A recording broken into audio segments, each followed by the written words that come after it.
Oke, selamat pagi semuanya. Ya, hari ini kita akan membahas tentang perilaku konsumen di pasar jasa. Ya, masih ingat nggak kemarin itu kan kita membahas ada 4 hal yang membedakan antara produk dan jasa. Apa aja? Yuk, yang masih ingat. Kalau produk, kalau jasa enggak. Apanya yang bisa dipisahin nih?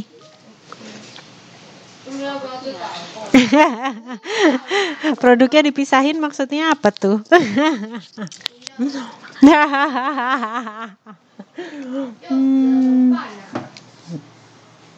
Ya, apa yuk? Yang bisa dipisahkan apanya? Betul.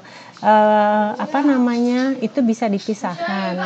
Tetapi yang bisa dipisahkan itu apanya?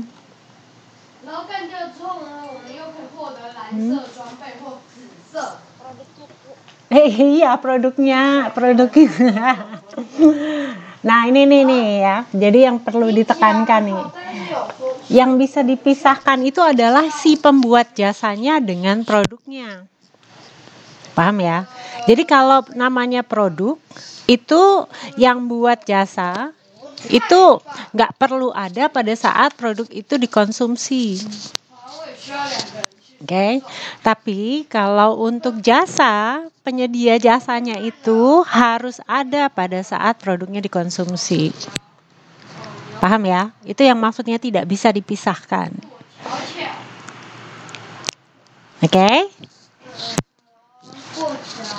Oke, sekarang yang kedua apa lagi?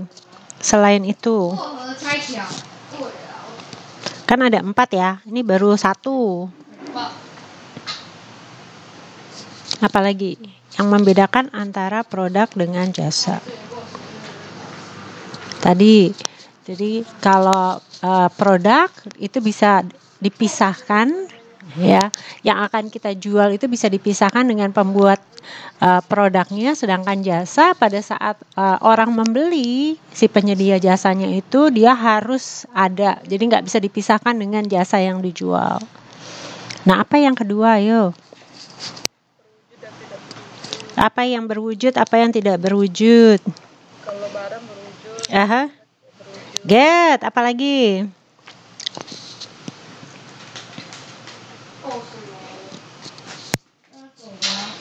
Yuk, apa lagi?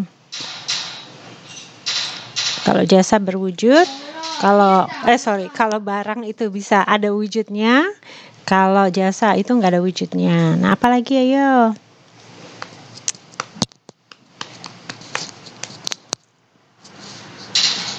Baru 2 nih.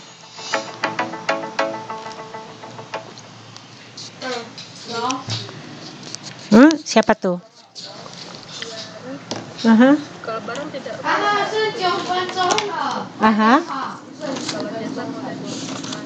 Maksudnya dimusnahkan apa tuh? Masa kita mau jual bisa dimusnahkan? Terus barangnya atau jasanya mau dimusnahkan? Jangan dong, nggak ada yang kita jual nanti.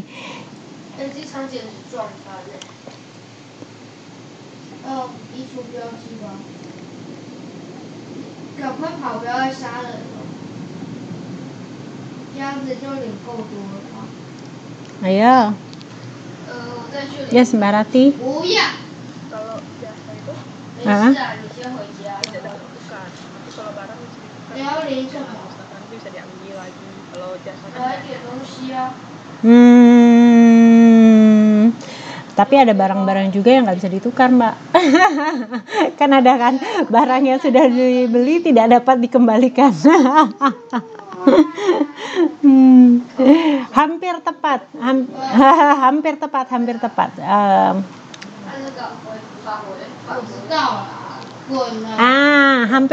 Apa tuh maksudnya?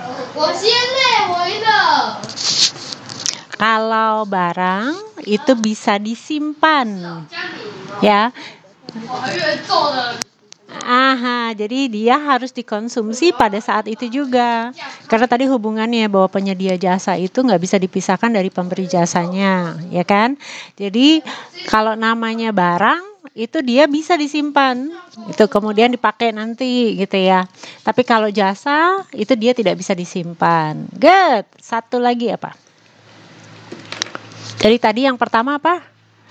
Si jasa. Kalau barang itu bisa dipisahkan dari si pembuatnya, sedangkan kalau jasa itu tidak bisa dipisahkan dari si pemberi jasanya. Yang kedua tadi apa? Kalau barang itu berwujud, kalau jasa itu tidak berwujud. Yang ketiga tadi apa?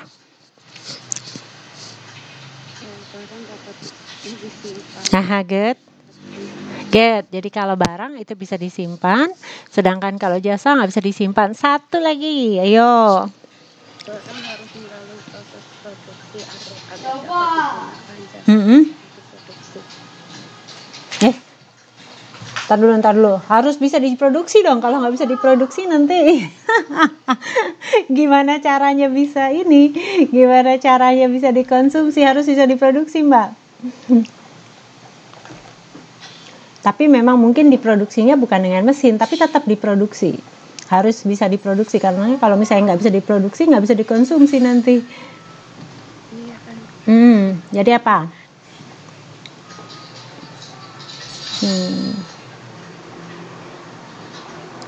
Ayo diingat-ingat.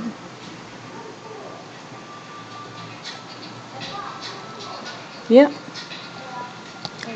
Apa ya?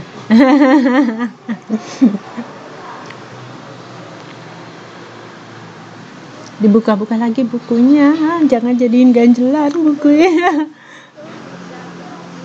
Oh, ya Besok paling luas datangnya.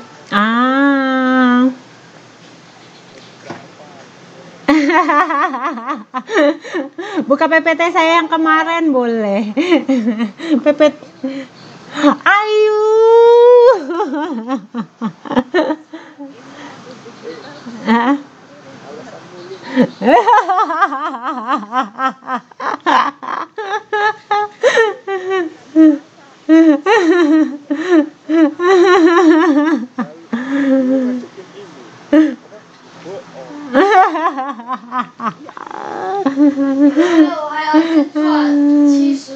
Ayo, apa ya? Satu lagi.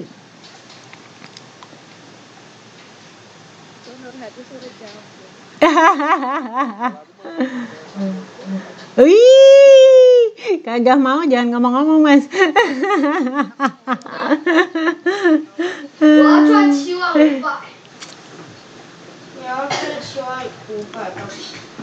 Ayo satu lagi.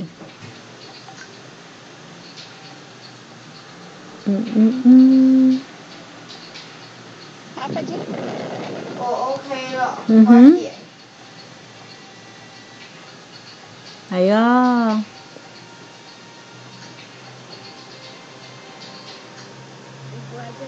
Iya.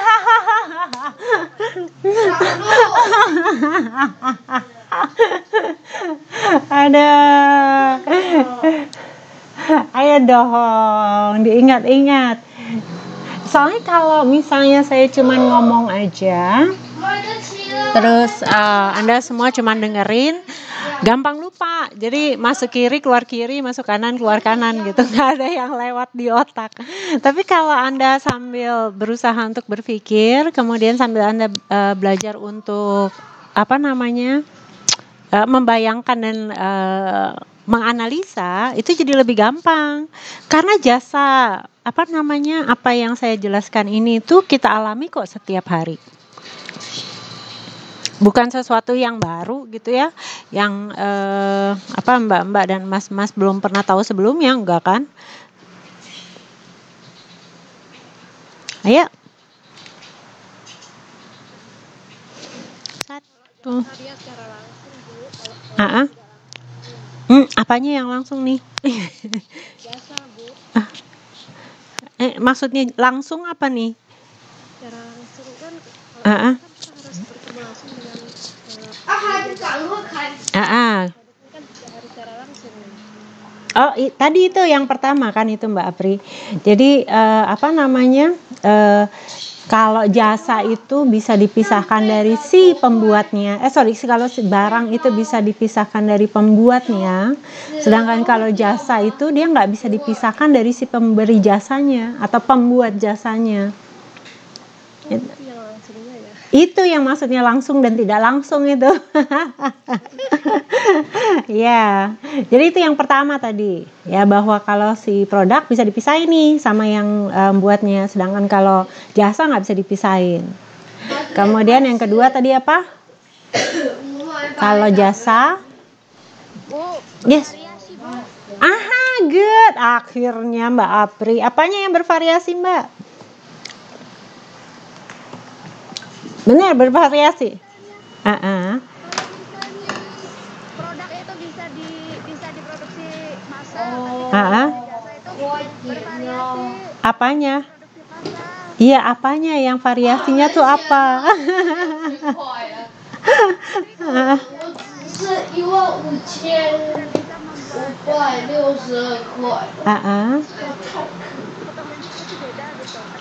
Apanya? Betul. Apanya yang beda? Jasanya yang dibuat. Iya.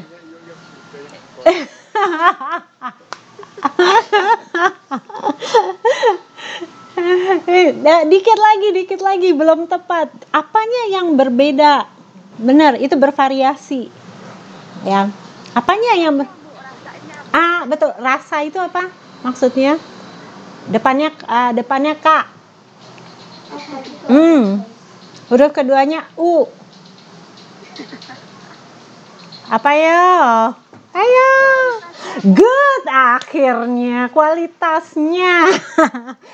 Jadi kalau jasa itu kualitasnya bervariasi atau berbeda-beda. Jadi tergantung dari si pembuat jasanya atau pemberi jasanya.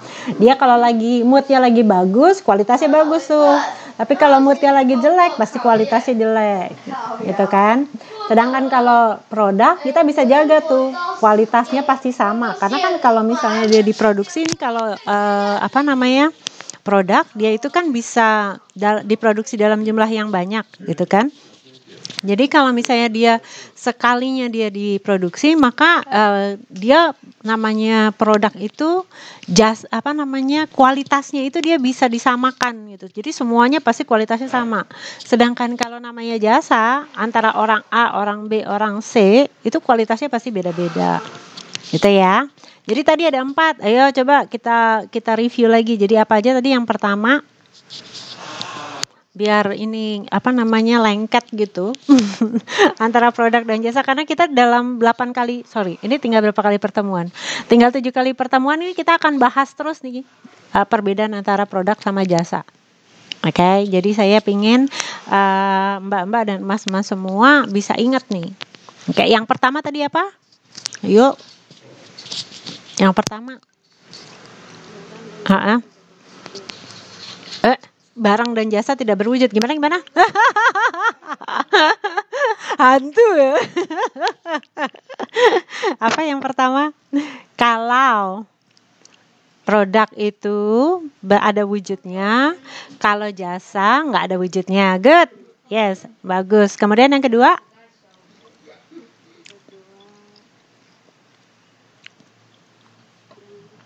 Tadi apa? Good. Yang mana yang bisa? Hah? Oke, jadi kalau produk bisa disimpan untuk dikonsumsi kemudian, sedangkan jasa nggak bisa disimpan. Good. Yang ketiga apa?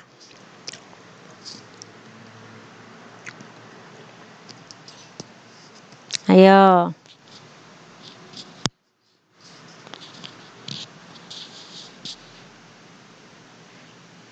Ayo. Bisa disimpan, tidak bisa disimpan. Kemudian apa lagi? Ayo. Yang lain ayo bantu, masa bagus doang yang jawab ini. Ayo Mas Nur.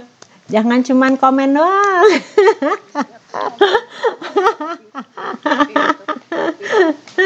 Ayo Mas Nur, apa yang ketiga?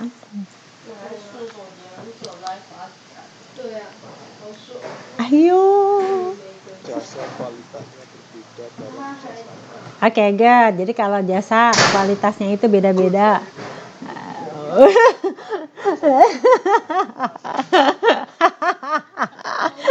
Biasanya kalau puasa itu makin tajam karena masih pagi. Nanti kalau udah siang baru tuh lemot. Yang keempat, terakhir. Itu tadi yang HP yang hijau. Apa yo?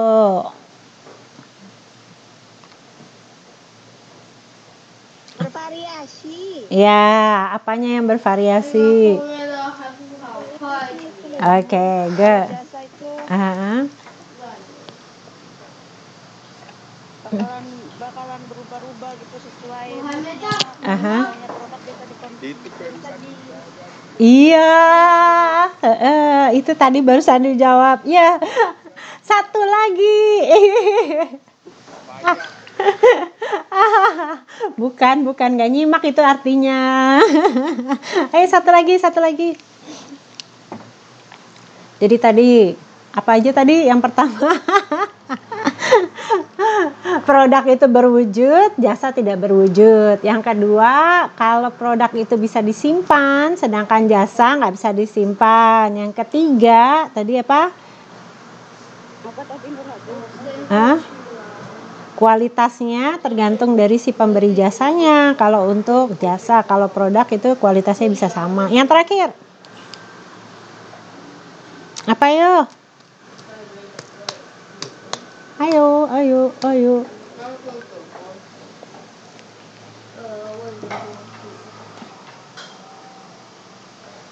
Manusia belum pada masuk. Iya, ini manusianya pada kemana sih? Kalau produk itu bisa disimpan, sedangkan kalau jasa itu nggak bisa disimpan. Oke, jadi 4 itu ya. Jadi kalau namanya barang nih, kita kayak handphone tuh kita bisa simpan, sedangkan kalau jasa kayak dokter gigi, mana mungkin kita simpan dokter giginya gitu kan. Dokternya ya dia punya rumah sendiri, nggak mungkin kita bawa pulang. Atau misalnya kita pingin ke salon gitu, nggak mungkin tukang salonnya kita bawa pulang gitu ya, kecuali kalau itu suami atau istri atau pacar atau pacar kita gitu ya. Oke. Wah, cuman gitu doang, udah 25 menit, Bo. Oke, apa yang akan kita bahas hari ini ya? Jadi hari ini kita akan bahas tentang namanya value proposition. Nah, kira-kira apa tuh maksudnya value? Value itu kan artinya apa? Masih ingat nggak? Value. Nilai. Namanya proposition apa tuh? Masih ingat nggak? Bukan. Kalau itu proportion. Kalau proposition itu artinya penawaran, gitu ya. Jadi namanya value proposition itu bagaimana caranya kita itu bisa menawarkan nilai, gitu ya. Jadi contohnya nih, kalau produk ya, misalnya bolpen. Nah, kemudian kita pengen jual nih bolpennya, kita bilang ini bolpennya harganya 1 juta. Kira-kira ada yang mau beli nggak? Bolpen harganya 1 juta. Ini namanya value proposition nih. Kira-kira mau beli nggak Anda nih kalau misalnya saya tawarin, nih bolpen nih harganya 1 juta.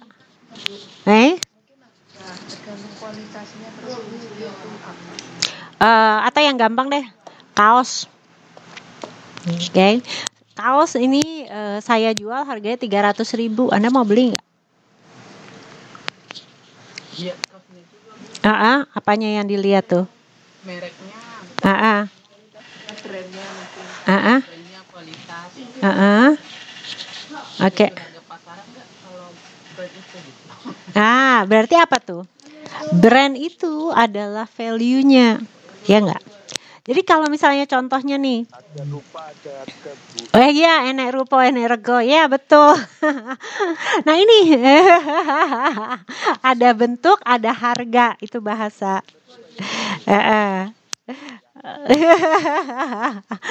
Tapi maksudnya gini, kalau kita nggak bisa memberikan nilai kepada barangnya, sama-sama kaos warnanya putih gitu ya, Itu kan kalau misalnya kita beli kaos warnanya putih itu biasanya rata-rata harganya berapa sih, 50.000 gitu ya. Tapi kalau misalnya udah ada mereknya, dikasih merek misalnya Nike gitu ya, sama dikasih merek misalnya apa ya, Adidas gitu, harganya bisa beda-beda gitu ya. Atau misalnya mereknya Power gitu ya. Mana yang kira-kira akan lebih mahal harganya? Yang Nike, Adidas, Power, atau yang nggak ada merek? Nike. Oke. Nah, itu yang dimaksud dengan value proposition. Bagaimana kita memberikan nilai kepada suatu produk atau jasanya kita, ya, sehingga orang itu mau membeli walaupun harganya itu mahal. Nah, itu maksudnya value proposition. Jadi kalau jasa nih contohnya kayak kita ke salon, ya, ke salon yang kita pergi ke salon yang pinggir jalan yang nggak ada apa namanya hairstylistnya siapapun gitu ya namanya, sama kita pergi ke salonnya Rudy, misalnya Rudy Hadisuwarno atau ke Johnny Andrean, gitu. Pasti kan harganya akan bisa berbeda. Apalagi yang motong rambut kita itu adalah si Johnny Andreannya, atau si Rudy Hadisuwarnonya, pasti harganya akan lebih mahal lagi. Nah, kenapa kok itu bisa kita bisa menjual dengan harga itu? Karena itu namanya membangun merek. Ya, jadi orang tersebut itu menjadi mereknya. Jadi begitu ngelihat, oh si Johnny nih atau oh si Rudy nih, oh udah pasti bagus nih kalau dia motong. Nah, itu kan nggak mungkin cuman kata orang, tetapi memang banyak orang yang sudah merasakan dan banyak orang yang memang sudah tahu bagaimana kualitasnya. Nah, itu yang dimaksud dengan value proposition. Nah, tapi supaya ada orang yang memang dia bagus gitu ya, dia oke gitu, tapi nggak seterkenal misalnya siapa ya, yang kemarin itu Raja Kipas atau apa ya, pada ngikutin nggak sih yang di acaranya Deddy Corbuzier itu? Itu ya. Ya kan, jadi itu sangat amat tergantung dari bagaimana orang itu bisa memposisikan dirinya gitu ya, atau sehingga membuat orang lain itu bisa paham gitu ya. Nah, itu yang dimaksud dengan positioning ya. Jadi bagaimana kita betul, jadi branding itu sebenarnya positioning ya. Jadi kan masih ingat nggak sih yang istilahnya STP? Jadi kalau di dalam pemasaran itu pasti ada hubungannya dengan STP. Masih ingat nggak apa yang dimaksud dengan STP? Segmentasi. Good. Marketing, terus Apa T-nya? Targeting. terus positioning. Good, yes, betul banget Mbak Apri. Ya, betul. Jadi namanya kalau strategi di dalam marketing itu pasti ada tiga hal itu. Segmenting atau segmentasi. Jadi kita harus bisa mengelompokkan ya konsumen itu berdasarkan kebutuhan yang sama. Ya, kemudian yang kedua tadi apa? T-nya targeting. Good. Jadi kita harus tahu siapa yang akan kita tuju. Jadi setelah kita kelompokkan, kita memilih mana yang akan kita, yang istilahnya akan kita tembak gitu ya, yang akan kita bidik atau yang akan kita layani. Nah, setelah kita tahu segmenting, targeting, baru kita positioning. Oke, karena saya sudah tahu nih, ini yang akan saya layani atau yang akan saya tembak, ya, berarti namanya positioning itu kita harus taruh tuh namanya supaya bisa tepat ke sasarannya, gitu ya. Nah, itu gampangnya strategi marketing itu gampangnya seperti itu, tetapi pelaksanaannya enggak segampang itu pasti, ya. Nah, kita lihat dulu nih proses pembelian konsumen, ya. Jadi kalau namanya konsumen itu mau beli, sebenarnya ya kalau kita amati lebih lanjut itu ada 3 tahap. Ya, jadi tahap yang pertama ini yang kita sebut dengan pra pembelian atau konsumen itu belum beli, gitu ya. Kemudian tahap yang kedua itu pembelian pada saat dia beli, gitu ya. Kemudian yang terakhir itu adalah pasca pembelian atau setelah dia beli, gitu ya. Jadi ada 3 tahap nih kalau proses pembelian. Sebelum, pada saat dia membeli dan sesudah, ya. Mana yang lebih penting, sebelum, pada saat membeli atau sesudah? Ya. Mana yang paling penting? Sebelum, pada saat membeli. Iya, Bu. Kenapa sebelumnya penting? Ya karena kan referensi gitu Aha. Oke, yang lain? Ayo, mana yang lebih penting?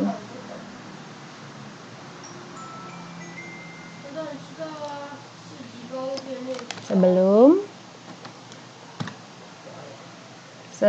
saat pembelian atau sesudah? Sesudah. Ya, kenapa Mbak Siti? Kenapa kok sesudah? Karena kalau beli kita tahu nilai barang itu gimana maksudnya. Bagus apa enggak. Ya, oke. Manfaatnya tahu. Good. Yang lain? Ayo nih dari tadi nih cuman Mbak Apri, Mbak Siti, Bu Herpianti. Ayo yang lain.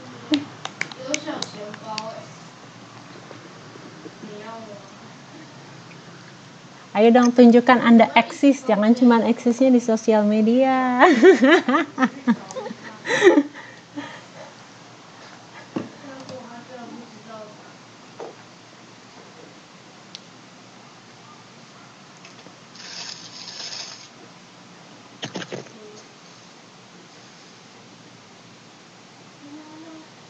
Ya. Yang lain, tadi ada yang bilang pra pembelian sebelum pembelian, karena itu yang menentukan apakah orang mau beli atau enggak. Kemudian pasca pembelian katanya, setelah pembelian, karena itu kita bisa tahu pas kualitasnya itu seperti apa. Yang lain ada? Ayo dong, biar saya nggak ngomong sendiri. Udah ngomongnya di depan komputer.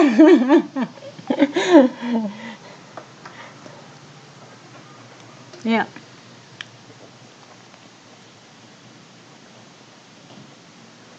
Ada yang lain?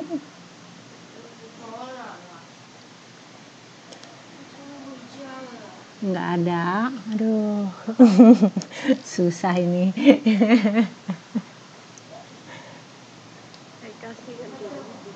Oh, ya ampun. Kacang. Oh.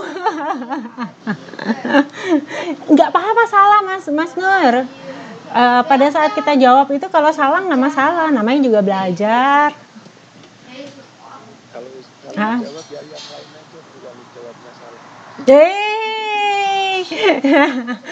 Ini nih, apa namanya yang membuat kenapa kok orang Indonesia itu lebih sulit ya, bukan nggak bisa, lebih sulit untuk maju dibandingkan dengan orang lain, dengan orang dari negara lain. Karena kita tuh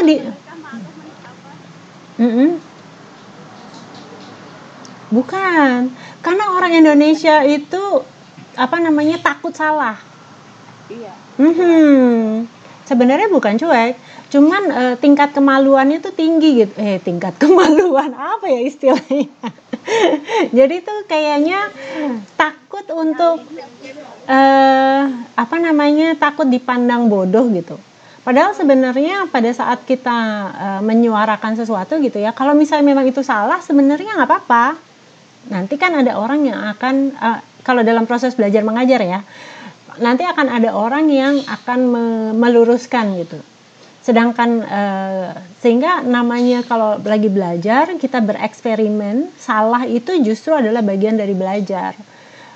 Nah, ini yang seringkali tuh tidak dibiasakan di Indonesia. Makanya kalau di dalam kelas gitu ya, gurunya aja gitu yang ngomong gitu ya, sedangkan muridnya kalau dengerin bagus gitu ya, tapi kebanyakan pada tidur atau mikir yang lain gitu.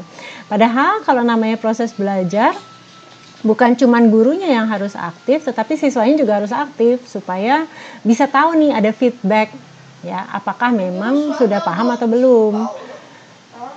Dan kalau misalnya ada sesuatu pemahaman yang salah di muridnya langsung kelihatan, jadi gampang untuk bisa diluruskan sebelum nanti dia menyimpang lebih jauh gitu.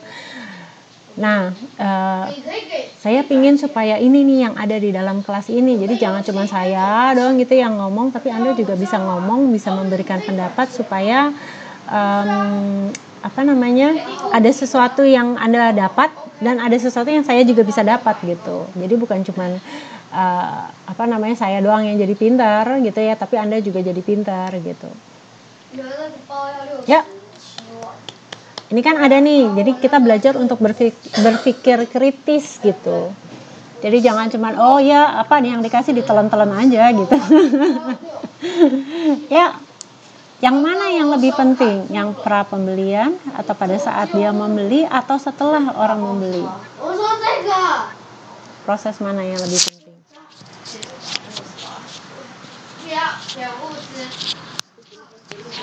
Aha, kenapa Mbak Agus? Ayo Mas Nur, duluan Mas. Kenapa? Mengidentifikasi.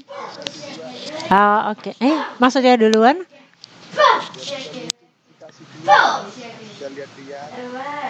Jadi itu pra pembelian atau pasca. Jadi setelah orang beli, kalau pasca pembelian itu maksudnya setelah orang beli atau sebelum orang beli. Oke. Oke, good. Yes. Tadi kalau Mbak Agus yang mana, Mbak? Sebelum. Oke, good. Berarti tadi cuman siapa namanya? Mbak Siti ya yang ngomong sesudah ya?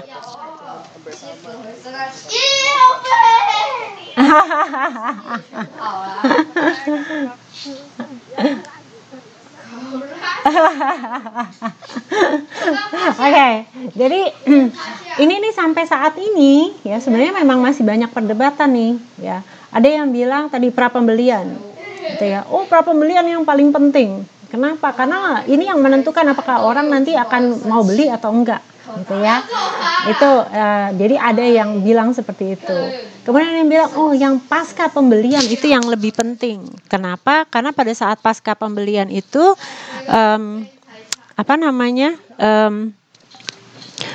orang itu sudah beli ya, kemudian apakah nanti orangnya itu akan balik lagi atau enggak? Maka itu pasca pembelian dibilangnya penting ya. Iya. Nah, tapi ada yang bilang itu pada saat pembelian itu yang lebih penting. Ya, kenapa? Karena itu yang menentukan apakah nanti orang itu akan puas atau tidak puas gitu ya. Jadi apapun sebenarnya pendapat orang, apakah itu pra pembelian, pada saat pembelian atau pasca pembelian gitu ya. Itu semuanya sebenarnya satu kesatuan yang nggak bisa dipisahkan. Jadi memang makanya itu disebut suatu proses yang memang harus dijalani gitu ya, yang memang nggak bisa dipisahkan antara si pembuat jasa sama si pemberi jasanya gitu. Nah, setelah apapun pendapat Anda gitu ya, itu semua pasti benar. Kenapa? Yang paling penting itu sebenarnya alasannya kenapa gitu ya. Jadi jangan cuman ngomongnya pra pembelian paling penting gitu, pasca pembelian paling penting, pada saat pembelian paling penting gitu ya, tapi nggak ada alasannya. Yang paling penting itu justru kenapa itu lebih penting ya, karena kalau kita tahu apa problemnya ya, itu yang akan membuat lebih istilahnya tuh kayak kita mau mana, kita tahu mana yang akan kita panah gitu ya. Kalau misalnya kita tahu kenapanya gitu ya, istilahnya kita tahu apa yang akan kita tuju. Nah, kalau Anda lihat dari proses pembelian ini kan ada 3 nih, ada pra, ada pada saat pembelian, sama pasca pembelian ya. Nah, sebenarnya ya pada saat konsumen itu di sini nih ya, sebelum mereka itu membeli ya, itu ada tahapan yang lain nih. Ya, sebelum orang itu memutuskan nih, decision itu maksudnya keputusan dia mau membeli ini masuk ke sini ya. Itu ada stepnya gitu ya. Yang pertama, apanya? PPT-nya enggak ganti. Emang ini dari tadi masih di sini-sini aja nih, Mbak.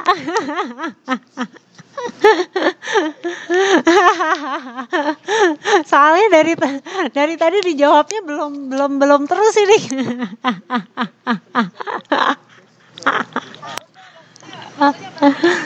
Perilaku konsumen dan pemasaran jasa. Masih prosesnya dulu nih. Belum kemana-mana kita. Padahal Masih di judul aja. judul yang mana? Ya digeser sendiri kan bisa ngaji dengan berkata dari Oke. Ya, jadi di sini nih jadi pada saat konsumen itu sebelum dia membeli gitu ya. Jadi yang pertama itu orang itu kalau membeli itu pasti ada kebutuhan. Ya. Nah, dia sadar nggak akan kebutuhan itu? Ya, kayak contohnya orang nggak akan mungkin mereka pergi ke salon gitu ya kalau mereka tuh nggak ada kebutuhan untuk tampil menjadi lebih cantik gitu ya atau lebih ganteng ya, makanya mereka pergi ke salon gitu ya. Jadi itu ada kebutuhan. Kan ada tuh orang yang seumur hidup dia nggak pernah ke salon gitu ya, karena memang mereka nggak aware bahwa atau mereka nggak butuh gitu untuk bisa memiliki penampilan yang baik gitu ya. Menurut mereka gue baik-baik aja, nggak perlulah ke salon gitu, potong rambut sendiri juga bisa gitu. Nah ini nih ya, jadi kalau orang itu dia sebelum membeli dia harus adanya suatu kesadaran akan kebutuhannya ya. Nah kalau orang tahu dia membutuhkan sesuatu pasti dia akan cari informasi nih ya. Nah setelah kalau dia cari informasi kemudian dia evaluasi ya. Jadi contohnya kayaknya saya butuh untuk tampil sekarang jadi lebih rapi gitu ya, atau lebih ganteng atau lebih cantik. Mulai cari nih, apa sih yang bisa membuat orang itu lebih ganteng, lebih cantik? Apakah rambutnya yang harus dipotong?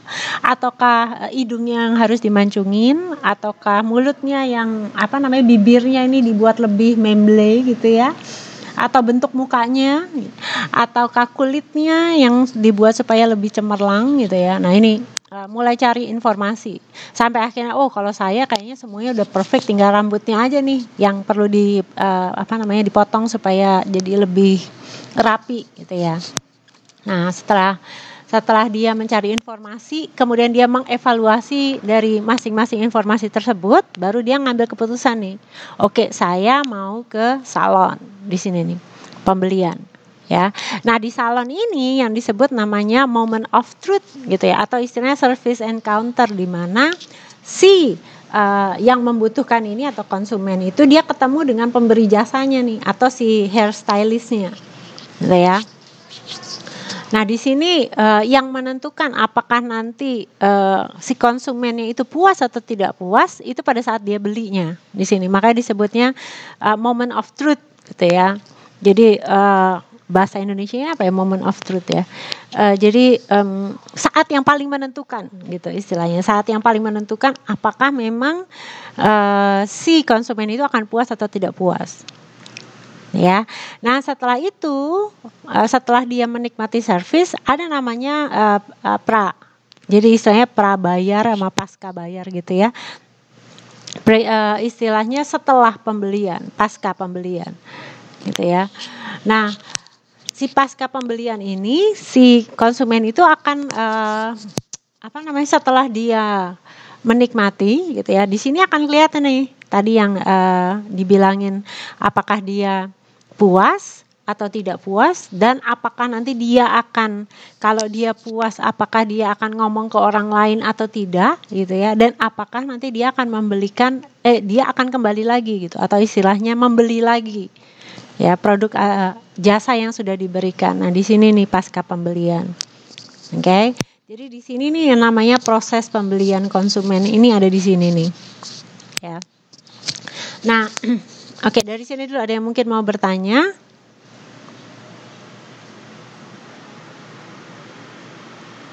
Kalau nggak ada, saya masuk ke di sini, ya. Jadi apa yang membuat nih yang pertama nih ya, yang mempengaruhi konsumen ini di tahap pra pembelian ini gitu ya, sehingga kok timbul namanya kesadaran akan kebutuhan, mulai cari informasi, mengevaluasi dan akhirnya memutuskan ya. Jadi itu ada sebenarnya di sini nih model perilaku konsumen, ya. Jadi kalau misalnya kita ngelihat konsumen itu, ya itu istilahnya itu kita ngomongnya black box gitu ya, atau kotak hitam. Pernah dengar nggak sih istilah kotak hitam atau black box? Atau yang pernah dengar itu? Apa tuh namanya?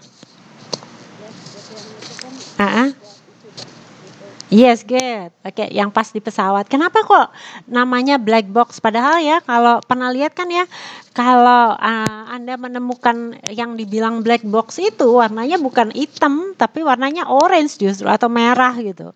Jadi warnanya itu dia justru harus eye catching gitu ya, supaya kalau misalnya hilang itu mudah ditemukan.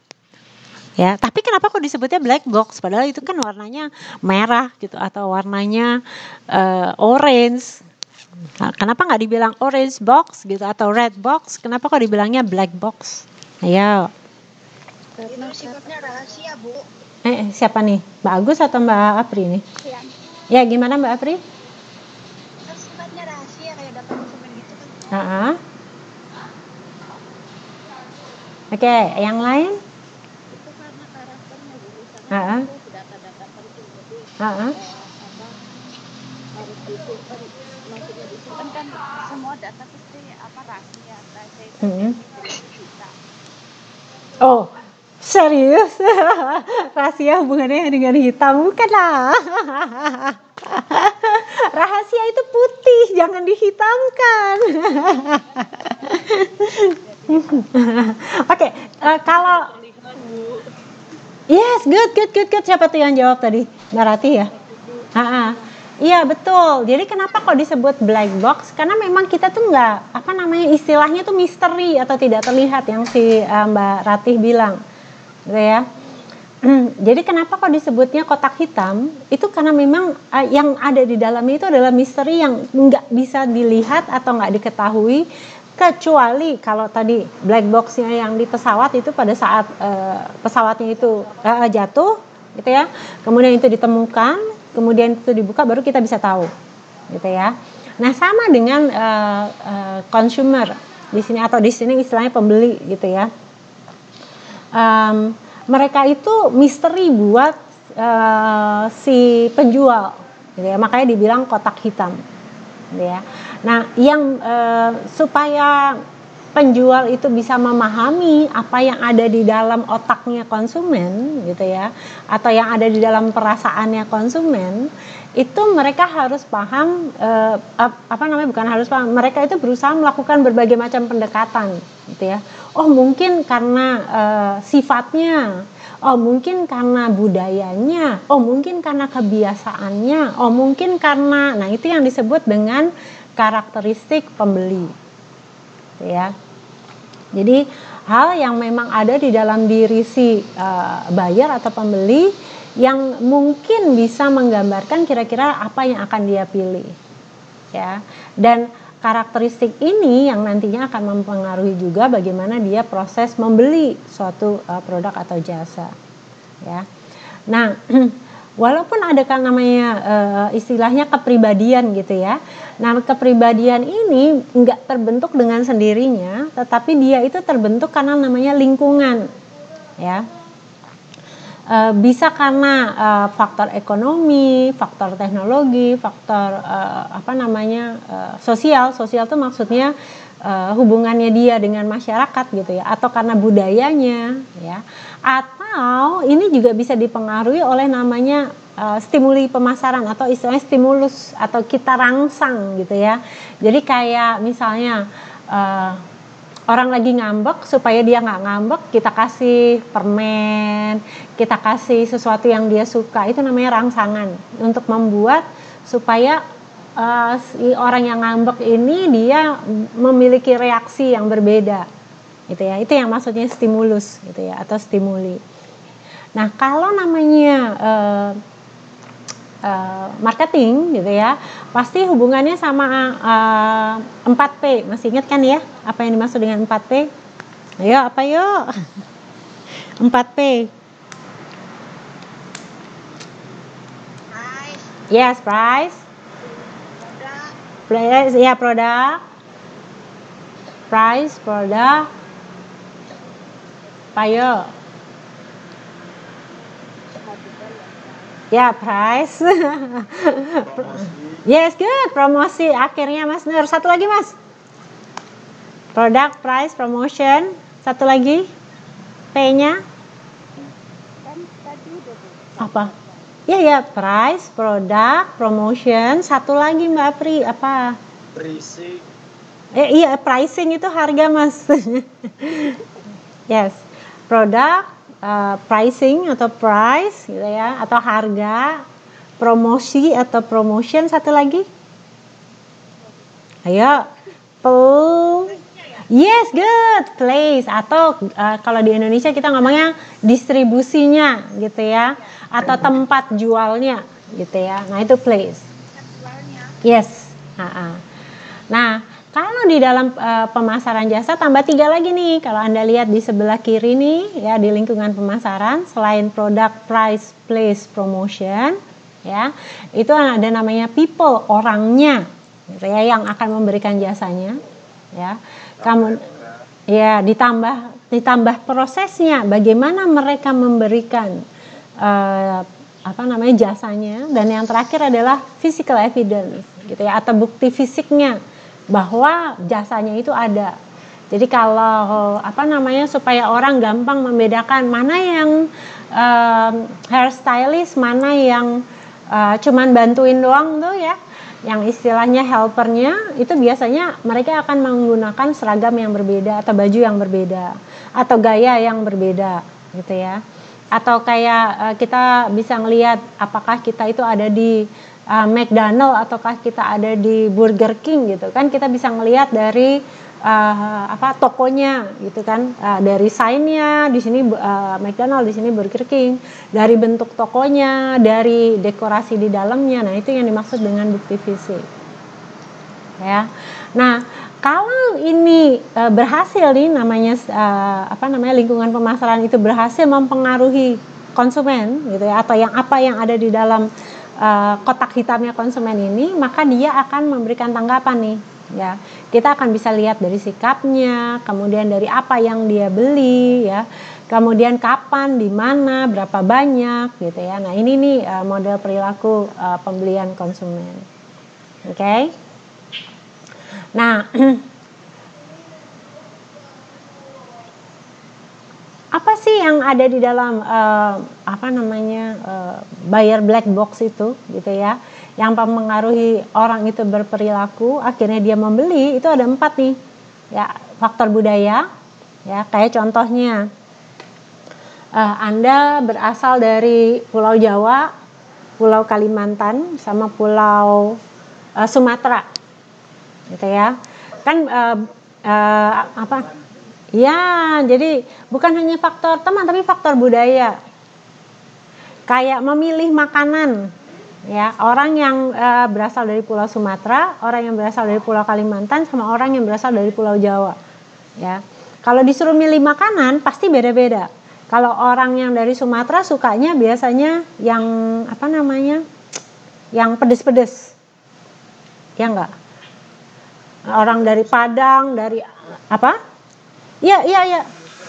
Itu betul, bisa menyesuaikan. Ini kan kita lagi ngomong ya, apa yang mempengaruhi seseorang itu sehingga akhirnya dia membeli makanan tertentu, contohnya. Ya, kita lagi ngomongin di situ. Apakah itu bisa berubah? Bisa. Iya. Apakah itu bisa berubah? Bisa. Kenapa? Karena ini nih, tadi nih, lingkungan pemasaran yang akan membuat dia berubah gitu ya. Tetapi basicnya atau dasarnya itu biasanya akan sama gitu ya, atau istilahnya tadi mayoritasnya gitu ya. Jadi kayak orang yang culture-nya atau kayak orang Jawa sama orang Batak deh ya. Pada saat mereka sama orang Padang, pada saat mereka memilih makanan, apa yang membedakan? Ini kan culture nih ya, budayanya. Kalau orang Sumatera biasanya sukanya apa rasanya? Pedas. Kalau orang Jawa sukanya apa? Lebih manis. Lebih manis. Oke, good.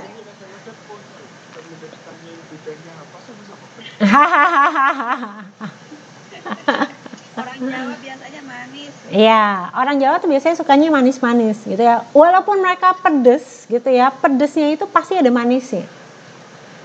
Oke. Kalau iya, kalau orang Sumatera itu namanya pedes itu udah benar-benar pedes banget gitu ya. Beda lagi dengan orang yang ada di yang Sumbawa, Sumba gitu ya. Mereka itu justru sukanya asin. Iya, good. Nah, ini yang dimaksud dengan culturalnya ya. Entah itu budaya aslinya atau subculture. Subculture itu adalah budaya yang dia pelajari gitu ya. Yang jadi misalnya di keluarganya bapaknya orang Jawa, ibunya orang Sumatera gitu ya. Nah, itu keluar namanya subculture gitu ya. Jadi mereka itu bisa mengadopsi keduanya biasanya. Ya, atau sosial atau bisa namanya social class atau status seseorang gitu ya. Jadi kalau orang itu biasanya ada di kelas menengah atau kelas atas atau kelas bawah, itu biasanya pemilihan produk yang mereka beli atau pemilihan jasa yang akan mereka beli pasti beda. Ya, itu yang dimaksud dengan cultural. Ya. Nah, kemudian selain budaya, yang sosial ini juga berpengaruh ya. Keluarga kah gitu ya, kemudian teman-teman tadi yang Mas Ender bilang gitu ya, kemudian perannya atau statusnya itu juga akan membuat orang itu berbeda gitu ya. Kayak contohnya seseorang itu dia polisi ya, pada saat dia menjadi seorang polisi sama dia di rumah, sama dia bertemu dengan teman-temannya gitu ya, pada saat dia tidak memerankan sebagai polisi pasti dia akan berubah sikapnya, kemudian apa yang dia pakai, apa yang dia pilih itu pasti akan berbeda gitu ya. Jadi kalau misalnya dia lagi menjalankan tugas sebagai seorang polisi misalnya gitu ya, kemudian biasanya dia pasti akan menjaga pada saat dia misalnya makanan gitu ya, dia pasti akan membeli makanan yang memang makanan yang sehat gitu. Tapi begitu dia balik ke keluarganya gitu ya, apa yang disajikan di rumah itu pasti yang akan dia makan. Ya, tapi kalau dia bertemu dengan teman-temannya, apapun juga dia pasti bisa makan gitu ya. Nah, ini nih kadang-kadang peran dan status seseorang itu dia akan berpengaruh terhadap apa yang akan dia pilih. Gitu ya. Nah, selain itu juga masalah personal ya. Jadi usia ya, kemudian pekerjaan, faktor ekonomi, gaya hidup gitu ya. Kemudian juga faktor psikologis gitu. Ya. Jadi kayak apa yang akan dia beli itu semuanya berpengaruh nih. Ya. Nah, pada saat seseorang itu akhirnya membeli, ya, itu ada 4 macam tipe keputusan konsumen, gitu ya. Apakah jadi dia dibagi menjadi dua sisi, gitu ya. Yang pertama itu berdasarkan seberapa besar mereka ingin terlibat di dalam proses pembelian. Di sini nih, high involvement sama low involvement. Jadi seberapa besar dia ingin terlibat di dalam proses pembelian, ya. Kemudian yang kedua ini seberapa besar orang itu tahu perbedaan antara satu merek dengan merek yang lain atau satu jasa dengan jasa yang lain, ya. Apakah ada sedikit perbedaan di sini, few differences, ya, ataukah ada perbedaan yang sangat signifikan antara jasa yang satu dengan jasa yang lain, ya. Nah, sehingga kalau berdasarkan dua sisi ini akan ada 4 macam ya tipe keputusan konsumen. Ada tipe keputusan yang istilahnya kompleks, ya. Jadi di sini membutuhkan keterlibatan yang tinggi. Jadi konsumen itu kalau beli, ya, dia itu butuh terlibat di dalam proses pengambilan keputusannya, ya. Karena kenapa? Karena ada perbedaan yang signifikan antara satu jasa dengan jasa yang lain, ya. Jadi contohnya kayak orang memutuskan untuk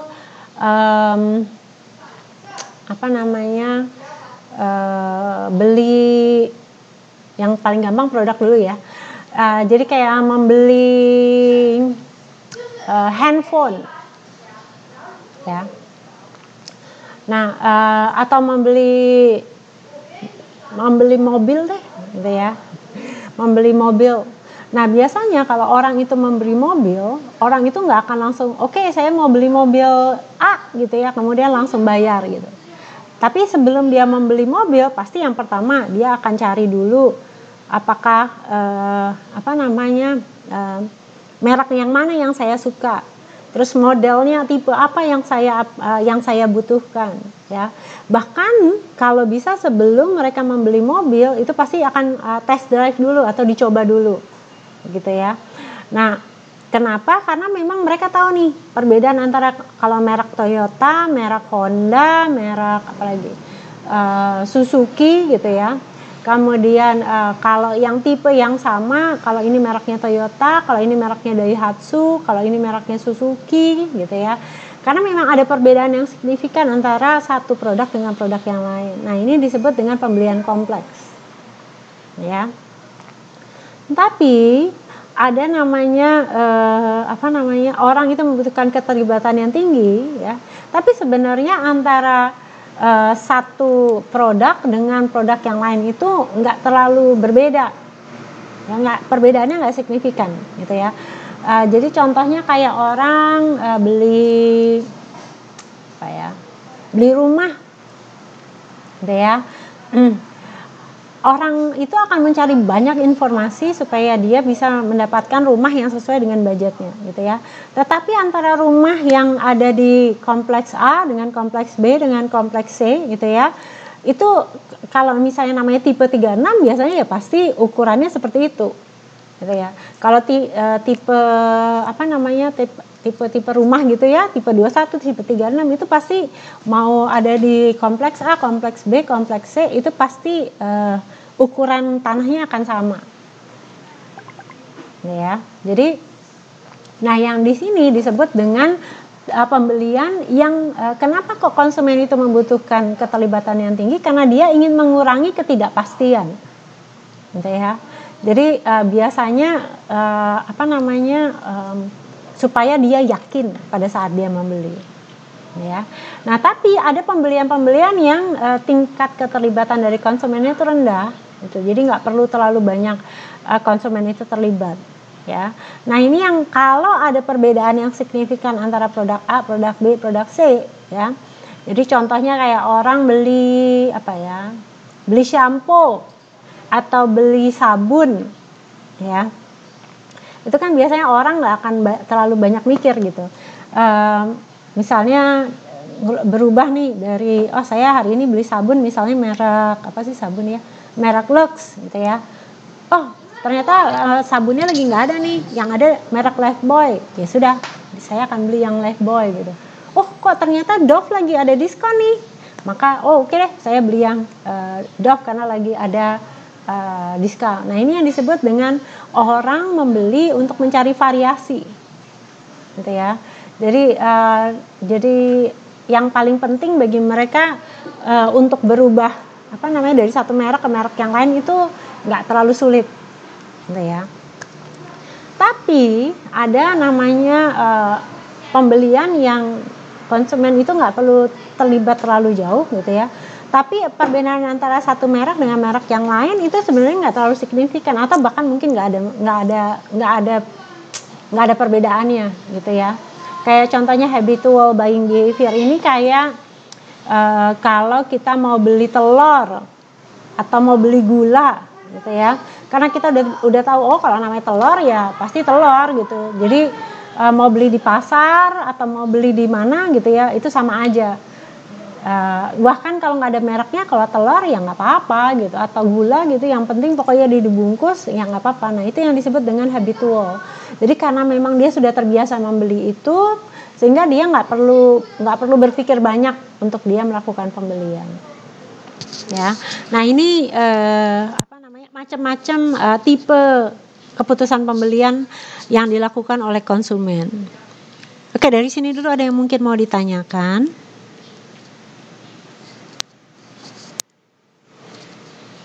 Ada yang mau ditanyakan?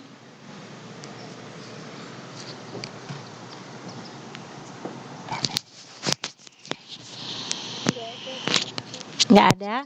Nah, sekarang kalau di perusahaan jasa nih, ya, contoh pembelian yang kompleks itu apa coba? Bisa Anda berikan contoh tipe pembelian yang kompleks di perusahaan jasa, kira-kira apa? Jadi membutuhkan keterlibatan yang tinggi karena memang orang itu tahu beda antara satu penyedia jasa dengan penyedia jasa yang lain.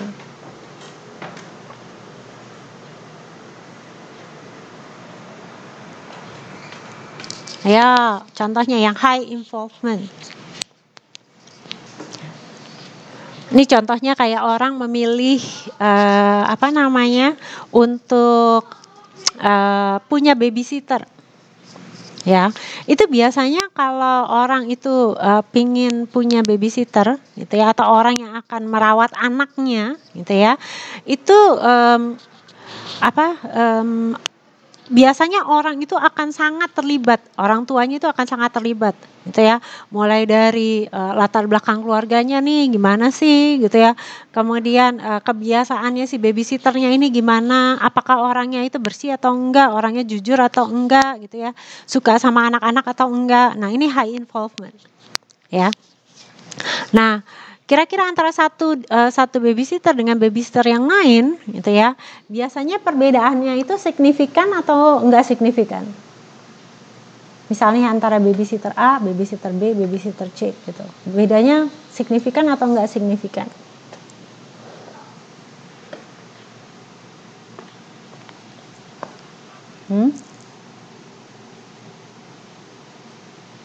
Beda lah, Bu. Manusia sifatnya beda-beda. Oke, jadi biasanya nih ya, kalau orang itu mengambil babysitter, gitu ya, gimana Mbak Agus?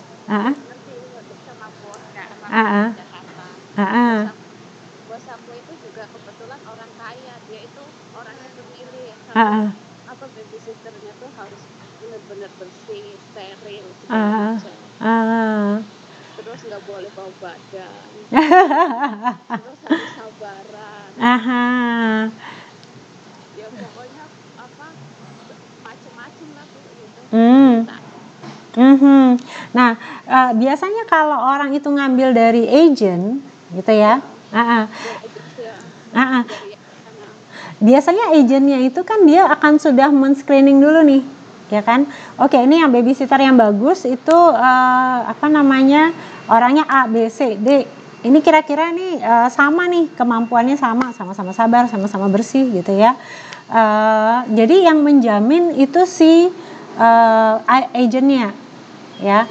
Nah, ini yang disebut dengan sedikit perbedaan. Jadi karena udah ada nih, kalau mau yang high quality ini gajinya segini nih, gitu ya. Kemudian fee-nya yang harus dibayar ke agentnya ini segini nih, gitu ya. Nah, kemudian dia tinggal pilih nih, ya. Nah, itu yang disebut dengan keterlibatannya tinggi, ya, tetapi sedikit perbedaannya karena memang udah diseleksi dari awal. Jadi pada saat orang membeli itu yang hanya dipastikan aja, gitu ya. Ini yang disebut dengan namanya dissonance, ya, mengurangi ketidakpastian. Tapi kalau orangnya itu ngambil dari perorangan, ya, nah ini biasanya menjadi pembelian yang kompleks. Kenapa? Karena pasti yang menjadi pertimbangan akan menjadi sangat banyak, gitu ya. Kampungnya di mana? Karena kalau misalnya dia hubungannya sama agent, ya, yang dihubungin cuma si agentnya doang langsung, gitu ya. Tapi kalau misalnya ini perorangan, gitu ya, ini biasanya orang akan sangat kompleks pada saat dia memutuskan apakah dia akan mengambil seseorang itu jadi babysitter atau enggak. Oke.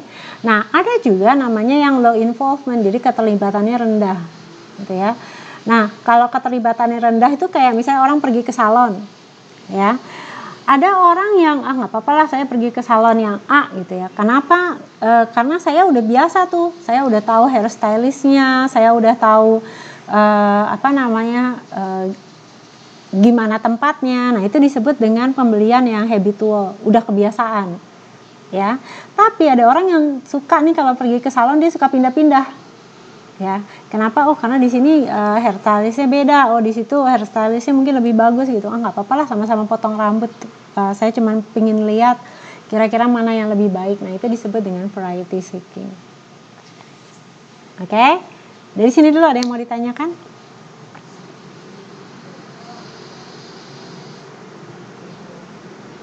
Ini cara untuk melihat bagaimana mereka memutuskan untuk membeli.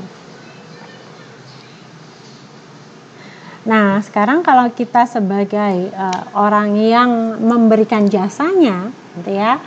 Nah, kita harus bisa melihat nih, jasa yang kita berikan kira-kira membutuhkan keterlibatan yang tinggi dari konsumen atau enggak. Jadi, apakah si konsumen itu pada saat membeli, dia membutuhkan banyak pertimbangan atau tidak. Gitu ya. Nah, ini yang disebut dengan namanya creating value atau menciptakan nilai. Ya, atau istilahnya value proposition. Ya, jadi di sini kita mencari nih namanya apa sih segmen, kita mengelompokkan mana konsumen yang kira-kira itu kalau membeli barang itu atau membeli jasanya kita itu dia membutuhkan keterlibatan yang tinggi atau enggak pada saat sebelum akhirnya orang itu membeli produk atau jasa kita, ya. Atau kita bisa melakukan segmentasi dengan berbagai macam cara, ya, yang kita sesuaikan dengan jasa yang akan kita berikan, ya. Jadi misalnya kayak jasa salon gitu ya. Nah, maka kita akan mengelompokkan nih. Oh, berarti kalau saya ini punyanya jasanya salon, saya mengelompokkan antara orang yang peduli sama peduli sama tren, sama yang tren rambut saat ini gitu ya, atau tren perawatan saat ini dengan orang yang nggak terlalu peduli. Nah, kemudian kita putuskan nih, oke, kalau saya punya salon berarti saya harus pilih orang yang peduli sama tren saat ini dong. Karena kalau enggak, mana mau orang pergi ke salon. Nah, orang yang peduli dengan tren saat ini pun masih ada lagi nih. Apakah orang itu suka yang yang mahal, ya, maksudnya mereka bersedia bayar mahal berapapun harganya gitu ya, asalkan gayanya atau stylenya itu sesuai gitu ya, atau konsumen yang nggak terlalu nggak terlalu memikirkan tren, yang penting cocok sama saya gitu ya. Jadi dibedakan lagi nih kelompoknya. Nah, mana yang mau saya pilih? Itu namanya targeting kan. Oke, saya mau milih yang misalnya konsumen yang peduli sama style, ya. Kemudian dia misalnya mau bayar berapapun harganya. Nah, nanti kita kelompokkan lagi dari konsumen itu, ya. Nah, itu yang dimaksud dengan segmentasi. Jadi kita kelompokkan sampai kita tahu targetnya yang mana yang akan kita layani, ya. Nah, setelah kita tahu siapa targetnya, maka di sini nih, ya, kita akan memutuskan apa yang akan kita berikan, ya. Jadi di sini istilahnya value proposition apa yang akan kita tawarkan gitu ya, atau nilai-nilai apa atau kelebihan-kelebihan apa yang dimiliki oleh salon saya yang bisa saya tawarkan, ya. Nah, supaya kita bisa menawarkan sesuatu yang bernilai, yang pertama kita harus lihat apa sih yang membedakan, ya, produk saya dengan produk yang lain, atau jasa salon saya dengan jasa salon yang lain, ya. Jadi misalnya yang membedakan, oh di sini di salon saya semua hairstylistnya cowok, ya. Kemudian cowoknya itu semuanya ganteng-ganteng, kemudian tubuhnya atletis, ya. Kemudian mereka nggak keberatan untuk memamerkan tubuhnya, gitu. Misal itu perbedaannya, gitu ya. Sehingga kan kalau namanya ke salon itu kebanyakan yang suka kan cewek, gitu ya, atau cowok yang suka cowok, gitu kan ya. Nah, ini sesuatu yang membedakan. Jadi kita harus mencari apa yang membedakan jasa di salon kita dengan jasa di salon yang lain. Nah, kalau kita sudah tahu nih, ya, apa yang membedakan, maka kita membuat namanya positioning, gitu ya. Membuat positioning itu maksudnya kita memposisikan, ya, supaya produk kita itu benar-benar ditangkap berbeda oleh konsumen, ya. Jadi supaya konsumen itu bisa tahu, oh kalau misalnya saya mau cari salon yang trendy gitu ya, yang ngikutin tren gitu, tapi di situ saya juga bisa memanjakan mata saya gitu ya, maka saya akan memilih jasa itu. Nah itu tuh positioning. Jadi kita menempatkan jasa kita itu di benak konsumen, sehingga kalau namanya konsumen cari salon itu pasti datangnya ke salon kita. Itu positioning. Oke, dari sini dulu ada yang mau ditanyakan?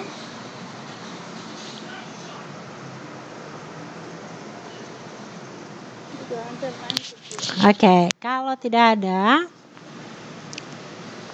nah bagaimana caranya kita kalau membuat positioning? Ya, jadi tadi tuh.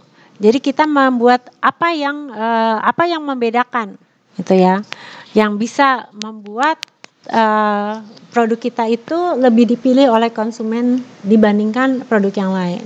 Nah, pada saat kita mengidentifikasi ya sesuatu yang berbeda atau istilahnya keunggulan kompetitif atau keunggulan bersaing ini, yang harus ditekankan adalah yang pertama. Kalau kita cari keunggulan, maka cari keunggulan yang nggak gampang ditiru oleh pesaing. Ya, jadi kayak misalnya hairstylistnya semua cowok, semuanya ganteng gitu ya, semua badannya atletis gitu. Itu kan nggak semua salon bisa mencari hairstylist yang seperti itu, gitu ya. Jadi kalaupun mau itu nyarinya susah, ya. Itu yang pertama. Yang kedua, keunggulan tersebut itu harus dipandang bernilai atau konsumen itu mau bayar, ya, supaya bisa mendapatkan kelebihan yang kita tawarkan. Itu yang paling penting pada saat kita menetapkan diferensiasi atau menetapkan keunggulan untuk bersaing. Jadi yang pertama itu harus tidak gampang ditiru, gitu ya. Jadi benar-benar unik. Kemudian yang kedua, konsumen mau bayar, karena percuma kita udah buat keunggulan tapi konsumen nggak mau bayar, ya. Nah setelah itu yang kedua itu kita mulai setelah kita memilih, gitu ya, dari kita mengidentifikasi keunggulan, kita memilih mana yang akan kita tonjolkan, ya. Maka langkah yang ketiga kita harus menyampaikannya, ya, supaya konsumen itu bisa paham apa yang menjadi keunggulannya, ya. Ini contohnya kayak pernah tahu yang minyak kayu putih caplang nggak? Apa yang membuat orang kok memilih minyak kayu putih caplang? Masih ingat nggak tagline-nya dia?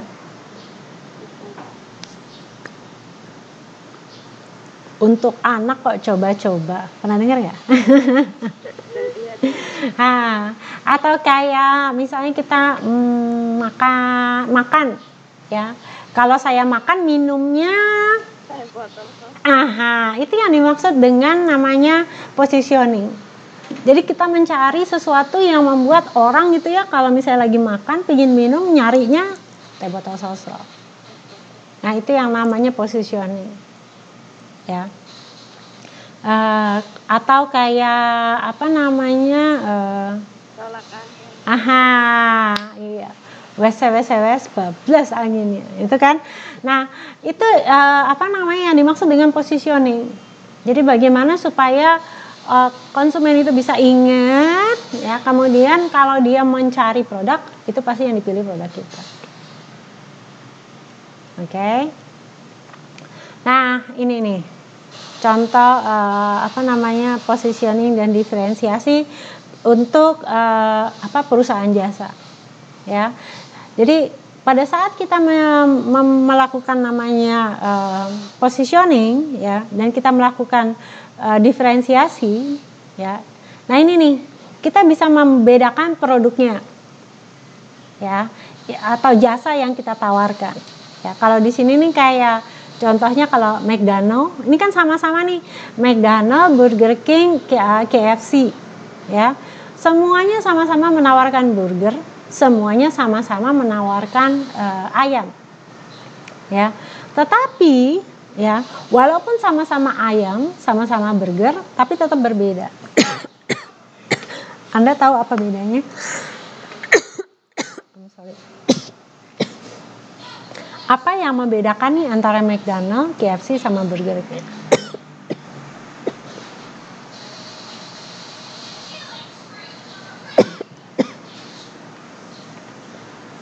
Ayo, apa yang membedakan antara KFC, McDonald sama Burger King? Sebentar. Rasanya betul. Oke, good. Rasanya apa lagi?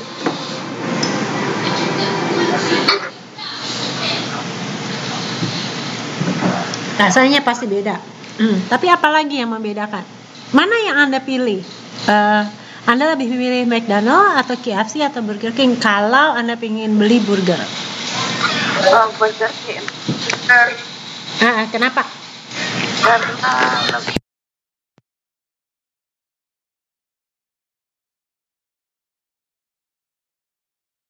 Kenapa Mbak Agus? karena itu rasanya lebih mantap daripada McDonald sama KFC. Oke, good. Kalau yang lain misalnya harus memilih ayam. Kenapa Mbak?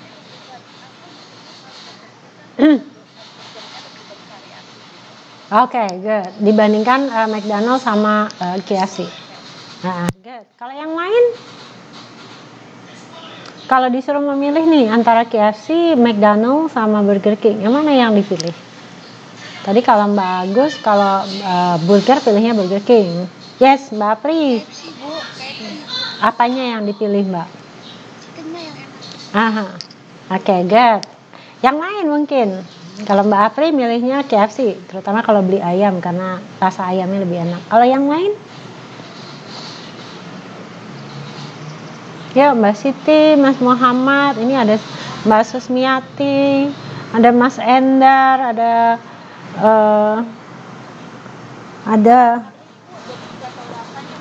Kayaknya lebih ke ayamnya karena dari nasi ayamnya kalau bukan kayak menu tambahan nasi. Oke. KFC. Kalau Burger King kan emang dari awal dari namanya aja bukan Mm. paling enak. Oke, karena dia raja burger gitu kan ya, Mbak Siti. Oke, yang lain. Nah, ini nih yang dimaksud dengan diferensiasi. Jadi walaupun McDonald lebih murah ya, Mbak. Jadi entah burgernya, entah chickennya Mbak Herpianti ya. Oke, good. Nah, jadi ini yang dimaksud dengan perbedaan. Walaupun sama-sama burger, sama-sama ayam gitu ya, sama-sama chicken, tetapi McDonald ini tadi yang Mbak Herpianti bilang, saya mah pilihnya McDonald. Kenapa? Lebih murah gitu ya. Di seluruh dunia nih ya, kalau namanya kita pergi ke pingin cari yang fast food dan murah, itu biasanya orang perginya ke McDonald ya. Kemudian kalau cari ayam, something wrong. Sebentar.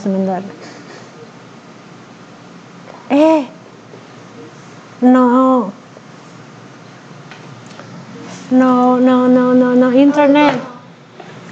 Where is the internet? No internet. Here. 手机，快点！快点啦！我要开网路啦！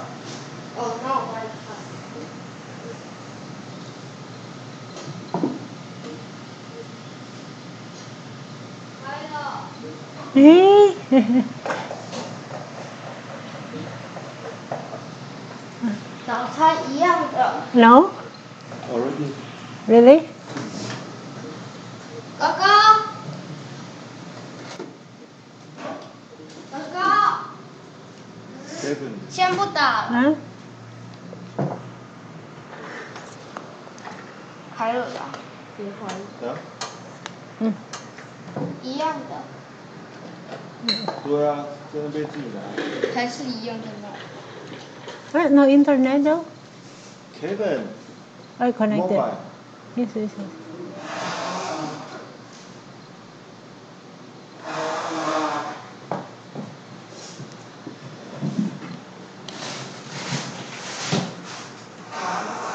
One,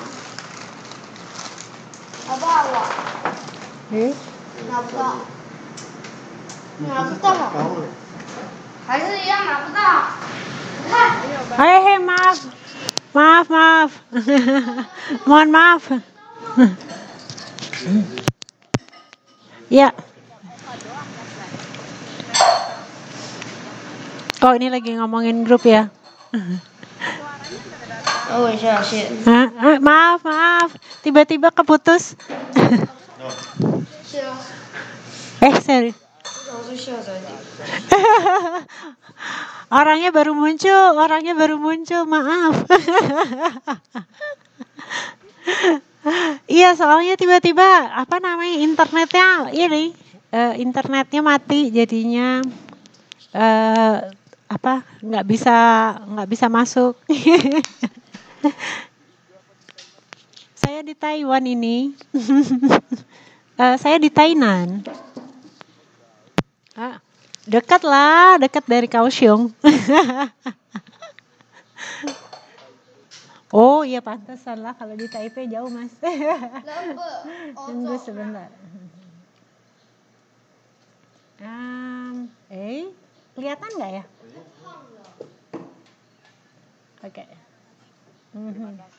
Apanya?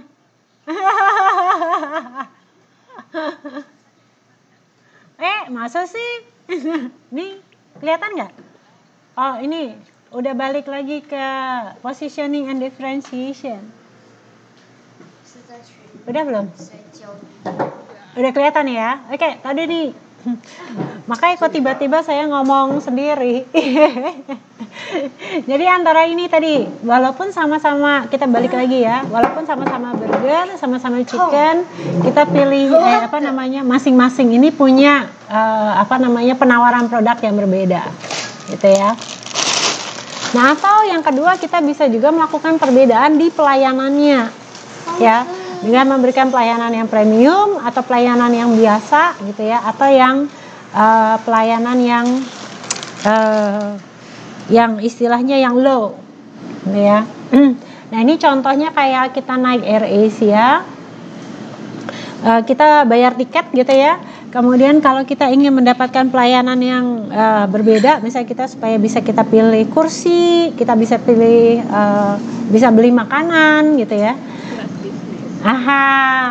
Sebenarnya bukan hanya kelas bisnisnya, tapi kita di sini bisa beli, gitu ya. Nah, jadi walaupun produknya sama, tapi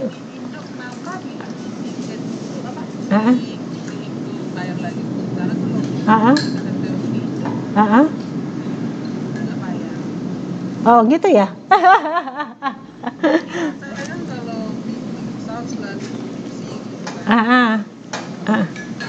Kenapa kalau naik China Airlines sama Eva gitu, tapi kalau dari Jakarta ke kampung itu banyak. Nah, itu namanya diferensiasi pelayanan, ya. Jadi kalau misalnya kita naik Eva Air, kita naik China Air, gitu ya, itu pun juga ada perbedaan kan antara kelas bisnis sama kelas ekonomi. Ya, nah sama. Nah, di Indonesia ini, karena Indonesia ini kan negara berkembang yang orang sangat peduli dengan cost, gitu ya, dengan biaya. Jadi kenapa kok dipisah lagi? Karena kalau misalnya pingin yang murah, pokoknya saya kasih kursi dimanapun ya kamu duduk aja, gitu, nggak usah bayar. Tapi kalau mau ya dapat tempat duduk yang nyaman, bayar, sehingga lebih mahal, gitu ya. Nah, itu tujuannya itu adalah supaya mereka itu bisa memberikan jasa yang sama, ya, tetapi sama-sama naik pesawat nih ya, tapi harganya bisa lebih murah. Jadi bisa lebih bersaing. Kalau orang yang nggak terlalu peduli sama kualitas, gitu ya, yang penting pokoknya saya sampai aja, mau duduk di mana kayak terserah, nggak dikasih makan juga nggak apa-apa, gitu ya, maka dia bayarnya murah, gitu ya. Tapi kalau orang yang ingin pelayanannya baik, maka ya dia bayarnya lebih mahal. Jadi pelayanannya yang dibedakan, ya. Nah, ini cara yang kedua. Jadi yang pertama kita bisa produknya atau jasanya yang kita bedain, ya.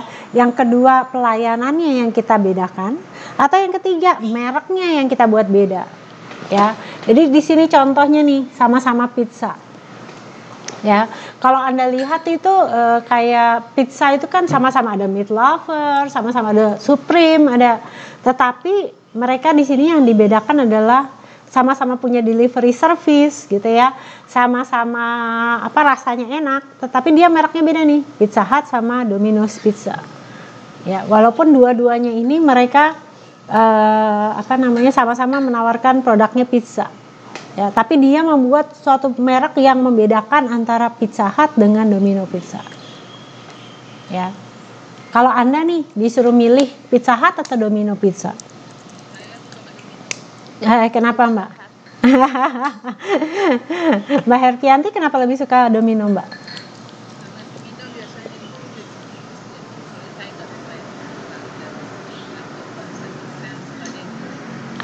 Tadi siapa? Mbak Agus ya? Siapa yang tadi ngomongnya? Iya. Kalau Mbak Agus kenapa suka Pizza Hut, Mbak? Ya suka karena ketebalannya. Rasanya cocok nih. Jadi nggak akan berantem. daripada Domino. Oke. Nah ini mereknya yang mereka bedakan gitu ya. Ada orang yang memang menawarkan orang tahu pada saat mereka membeli gitu ya. Kalau saya beli di Pizza Hut gitu, apa yang akan saya dapatkan? Kalau saya beli di Domino, apa yang saya dapatkan? Gitu ya. Atau yang keempat nih, orangnya yang membedakan. Gitu ya. Jadi di sini istilahnya diferensiasi personalnya. Ya. Kayak contohnya kalau Anda datang ke ke Apple Store ya, orang yang jual produk-produknya Apple, sama Anda pergi ke Xiaomi ya, orang yang menjual produk-produknya Xiaomi, kelihatan sekali perbedaan antara orang yang melayani di tempatnya Xiaomi sama di Apple. Apa yang membedakan? Ayo, yang pernah mungkin mengalami keduanya. Personalnya pasti berbeda. Apa yang membedakan? Kalau Apple mah pelayanannya VVIP. Maksudnya apa tuh, Mbak? VVIP-nya? Kalau kita mau tanya apapun mereka bisa jawab, ya nggak? Kalau di Xiaomi, yang penting ramah. Kalau di Xiaomi semuanya cari informasi sendiri, ya nggak sih? Nggak ada orang tuh yang standby yang akan mau menjelaskan produknya gitu. Ya mereka taruh aja, lu mau beli syukur kagak ya udah gitu kan. Beda dengan yang kalau kita masuk ke Apple Store, pasti ada orang yang nyambut. Kemudian dia, kalaupun kita nggak beli, dia akan menjelaskan paling tidak tentang produk-produk mereka yang baru. Nah ini personalnya dibedakan, ya. Atau kayak misalnya kita datang masuk ke hotel bintang 5 sama hotel kaki 5 gitu. Hotel bintang 5 sama hotel yang tidak berbintang gitu ya. Itu pasti berbeda. Orang yang melayaninya berbeda, dari bajunya, dari cara mereka menyapa, dari caranya mereka melayani itu berbeda. Ya. Atau ini saluran pemasarannya yang dibedakan gitu ya. Kayak contohnya nih, sama-sama jual buku ya, antara Gramedia sama Amazon, beda kan ya. Kalau Gramedia itu dia punya produk fisik, kalau Amazon itu semuanya online ya. Bahkan kita nggak pernah lihat tuh toko Amazon gitu, nggak pernah. Tapi kalau kita bukain, iya, siapa yang tahu gitu ya. Nah ini nih perbedaan saluran pemasarannya atau place-nya ya. Atau yang terakhir kita bisa membuat citranya yang berbeda ya. Contohnya kayak Novotel, kemudian apalagi ya yang sama kelasnya Novotel sama, aduh udah lama nggak jalan-jalan. Iya betul. Ibis, Novotel sama Ibis Hotel gitu kan citranya berbeda, ya nggak? Sama kita, sama kita ke Grand Hyatt, sama kita ke ke Hilton gitu, atau ke Westin Hotel, ya, citranya juga berbeda, ya nggak? Nah ini cara kita melakukan namanya positioning dan diferensiasi.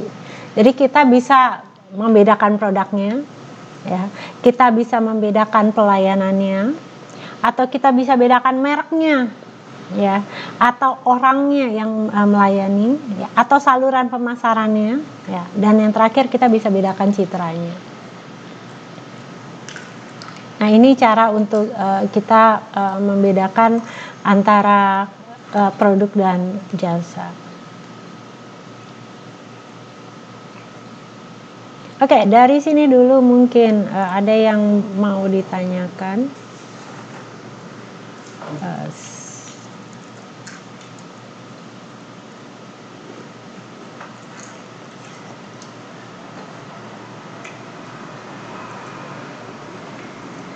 Ini kenapa saya nggak bisa balik ya?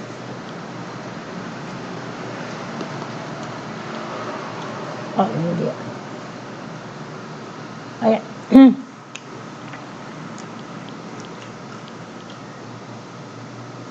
Oke, dari sini mungkin ada yang ingin bertanya. Kita masih punya setengah jam.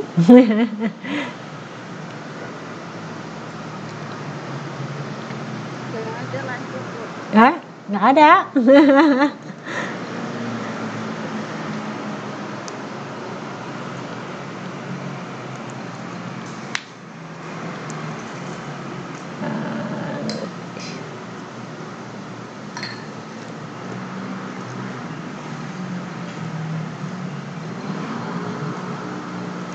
Sebentar.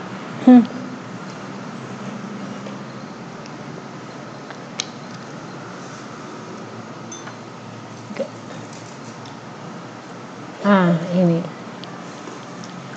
Oke, kalau nggak ada, nah setelah tadi kita membangun diferensiasi, tadi masih ingat apa saja yang kita bisa buat perbedaan kalau kita menawarkan jasa? Yang pertama apanya?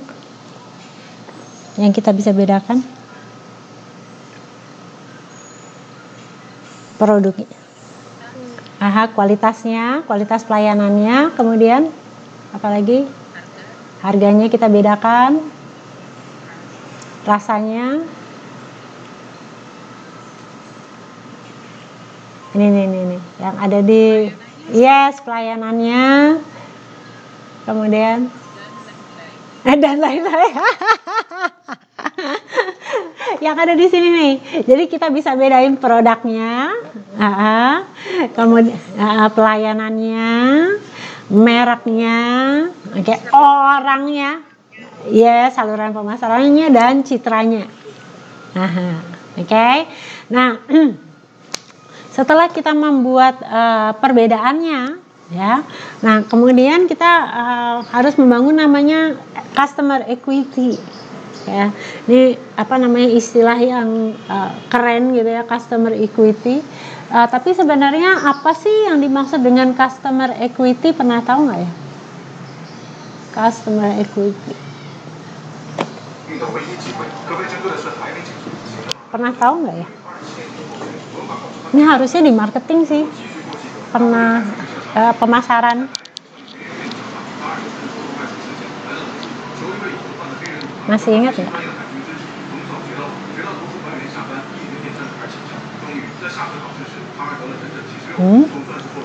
Nggak pernah ya?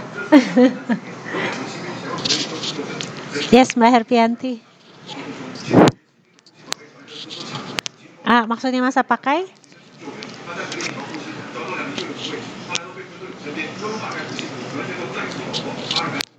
Apa ya? Ya, masa pakai.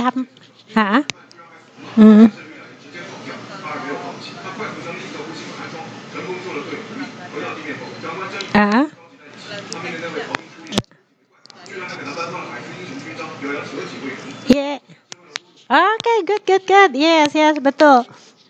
Jadi yang dibilang Mbak Herpianti betul.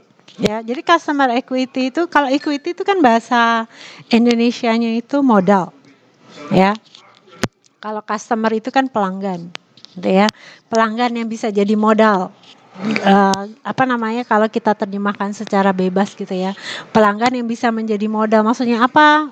Pelanggan yang bisa menjadi modal, pelanggan yang bisa yang terus kita bisa layani sehingga mereka akan balik lagi. Itu maksudnya customer equity. Ya.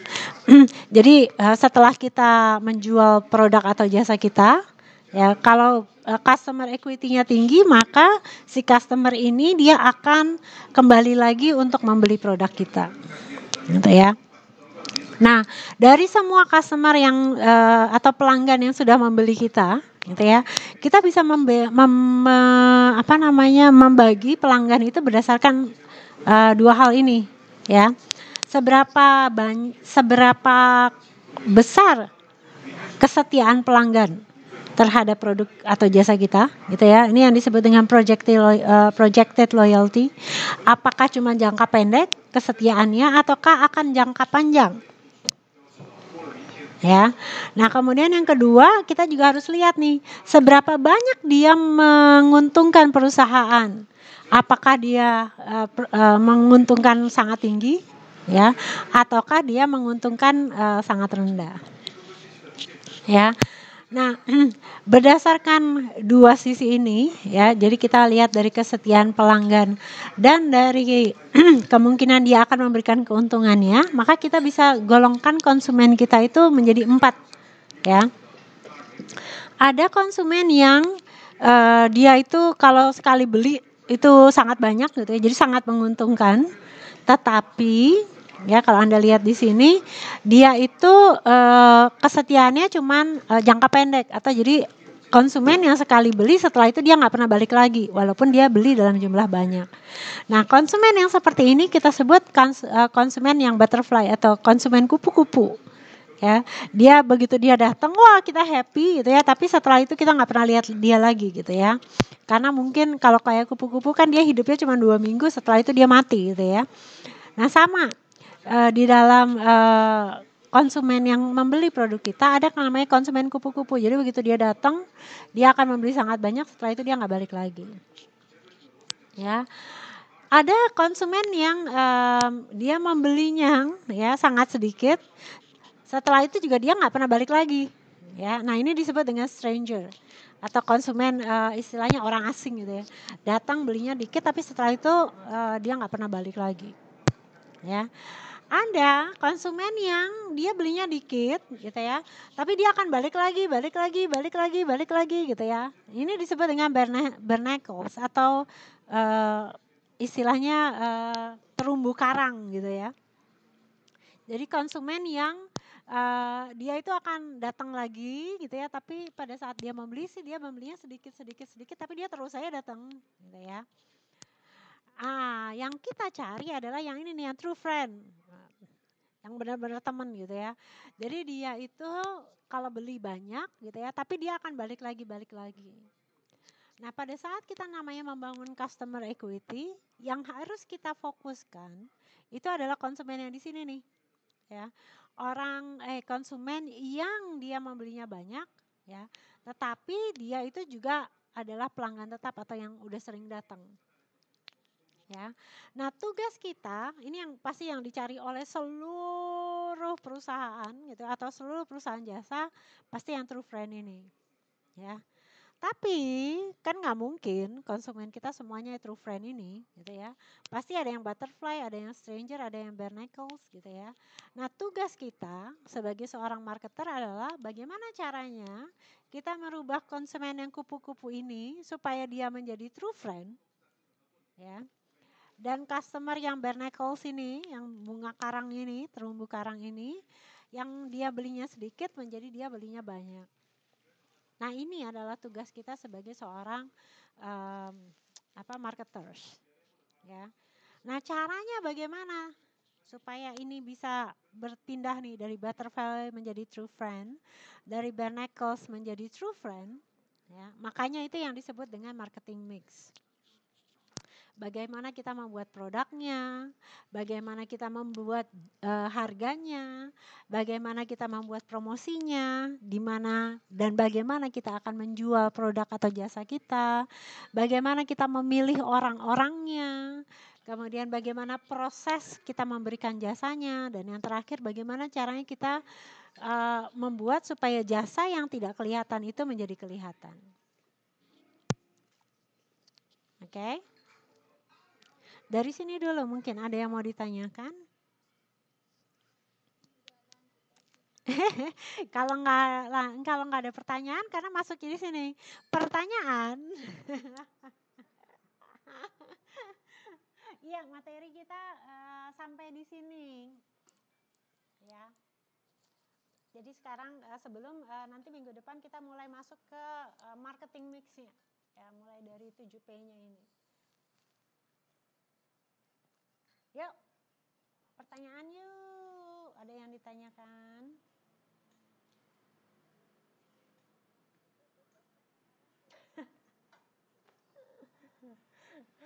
Maksudnya gimana, bagus? Kemarin saya ngomongnya gimana ya Mbak Agus, tangkapnya gimana?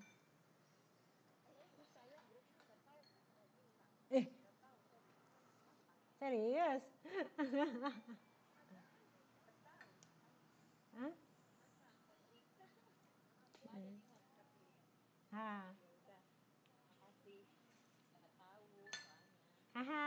Oke, yang tugas gimana Mbak Agus, sorry?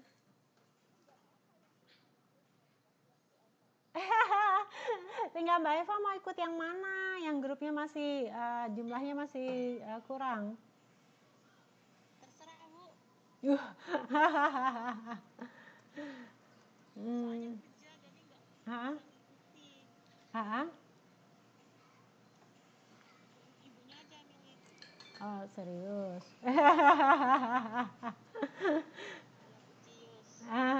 Oke, apa namanya? Aduh, mana sih ya grupnya ini? Sebentar.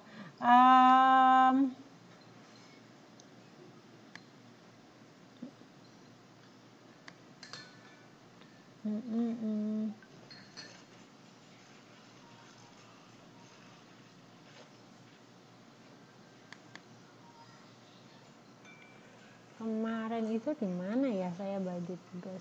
Sebentar.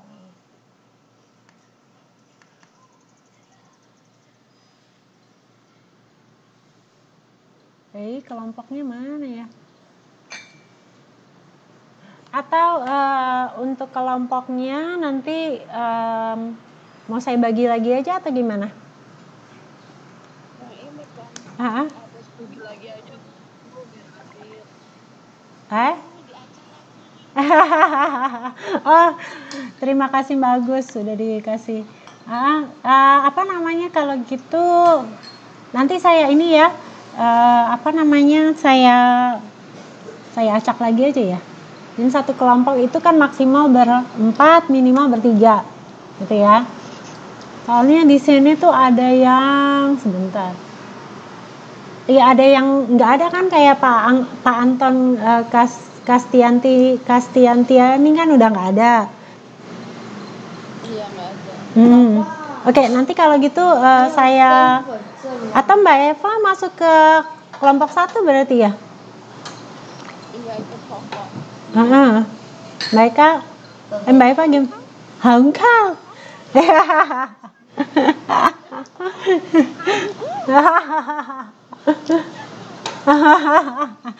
Kan sama-sama.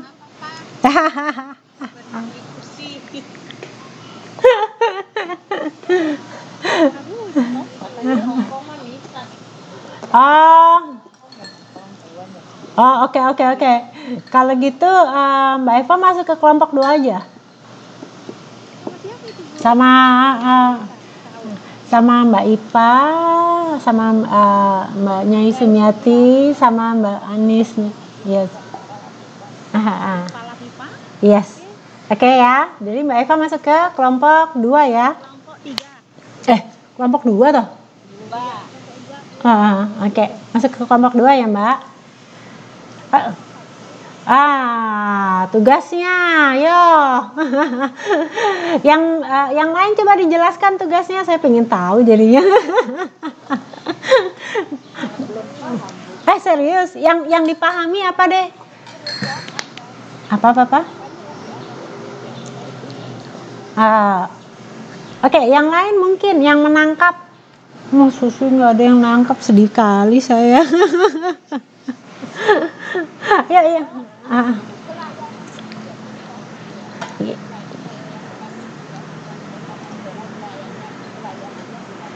Yes, betul, bagus. Jadi Anda cari satu perusahaan jasa, ya.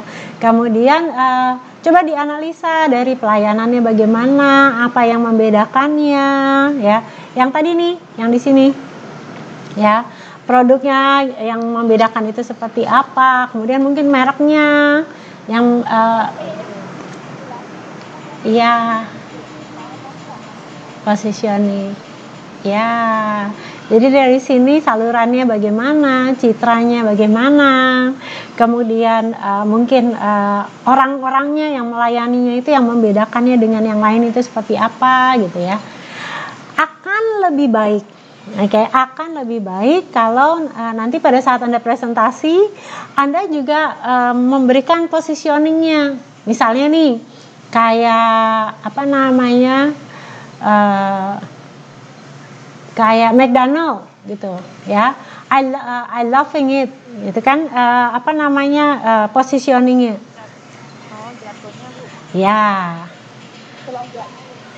jadi caranya dia mempositioningkan itu bagaimana. Jadi kayak contohnya tuh kayak apapun makanannya, minumnya teh botol sosro, itu kan positioningnya si teh botol sosro.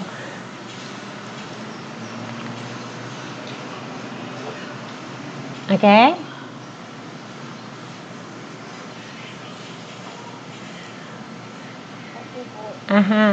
Yes, ada lagi mungkin yang ingin ditanyakan?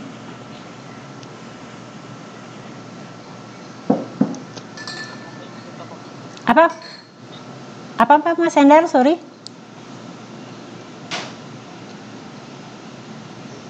Gimana Mas Endar? Halo? Kok hilang? Halo? Gimana pertanyaannya apa Mas? Sorry. Yang kemarin aja Mas. Soalnya yang masih belum dapat kelompok kan tinggal Mbak Eva. Mbak Eva udah masuk. Apa? Oh, mau dirubah aja. Oke.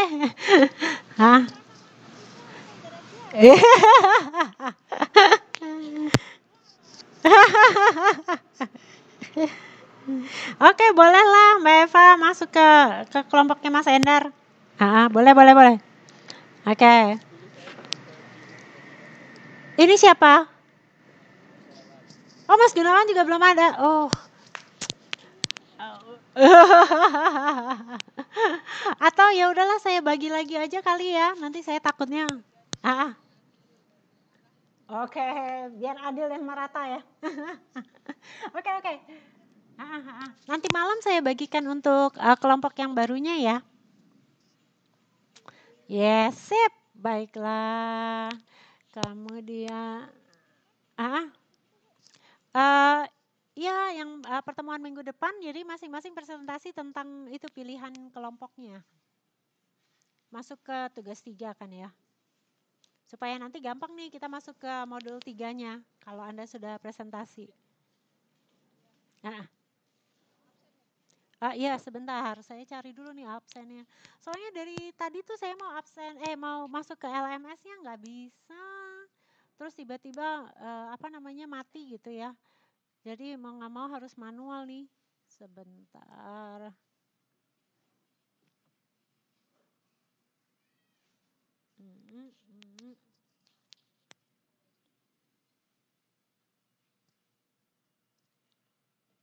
Kok prosesnya? Yes.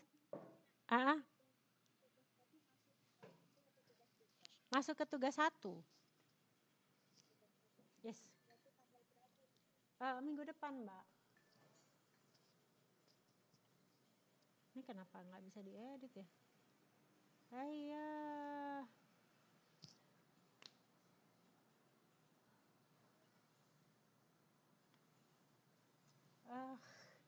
Ini kenapa komputer saya jadi ikutan mogok? Hai. Sebentar.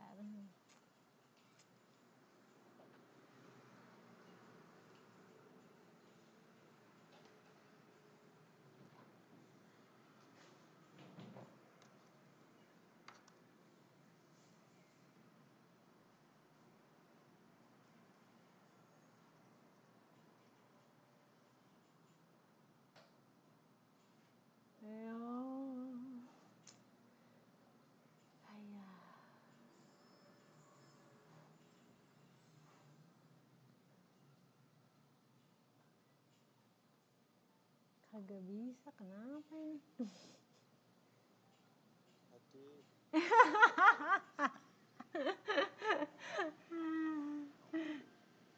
Yes. Bukan. Itu kalau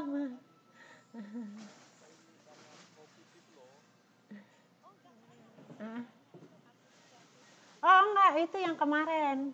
Maksudnya itu yang kemarin analisis kasus bisnis itu pakainya itu. Ini kenapa kagak bisa dibuka? Masya Allah.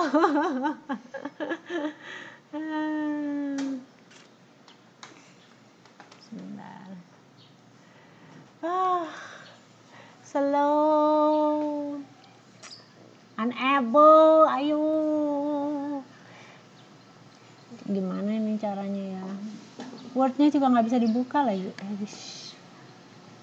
Close window dulu kali ya.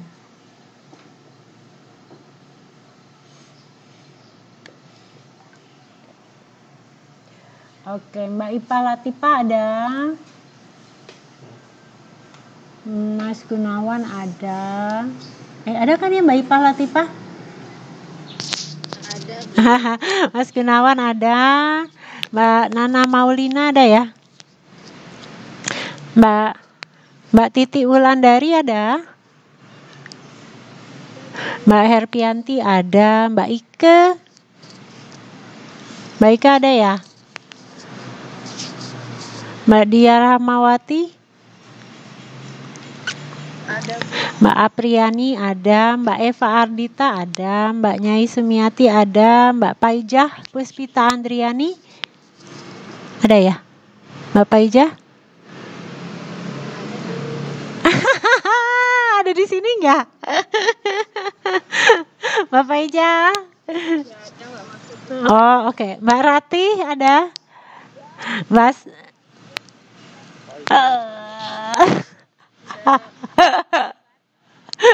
Rati ada ya? Mbak Siti Komaidah ada? Mbak Nur Anissa ada? Mbak Tusira ada? Ya. Mbak Tusira ada ya? Mbak Tusira? Hah? Ada nggak sih Mbak Tusira? Ada ya? Oh, oke. Mas Zainul Aryardani ada? Abis gitu saya nggak bisa lihat lagi. Ini gimana ini? Oke lah, kalau gitu.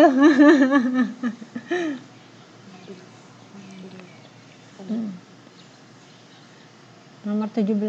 Ya. Oke. Kalau begitu, udah jam 11 ya. Sebentar ya. Saya coba lagi. Ini kenapa?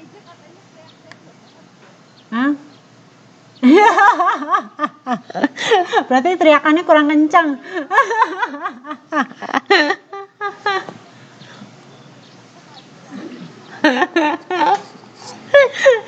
Teriakannya kurang kencang.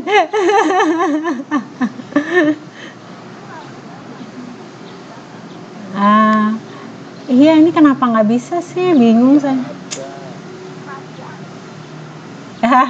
Oke, kalau gitu saya anggap hadir semua aja dulu ya. Karena LMS nggak bisa dibuka, ini juga apa namanya, Word saya juga nggak bisa dibuka, saya bingung. Oke. Tadi sudah diabsen belum ya Bu? Siapa? Mbak Titi. Titin. Oh, Mbak Titin udah, oke. Apa? Sebentar, yang masuk 22.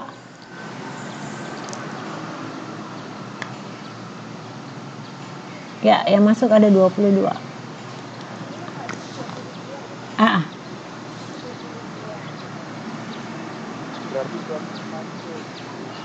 Enggak, ini di sini 23. In this meetingnya ada 23. Berarti yang hadir 22. 20.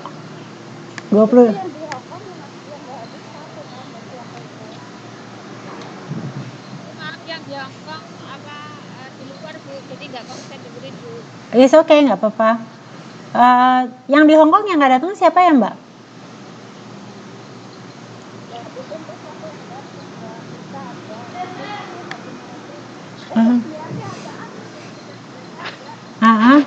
Ada tiga-tiganya kan ya? Soalnya kalau misalnya dilihat dari 22 harusnya sih muncul semua ya.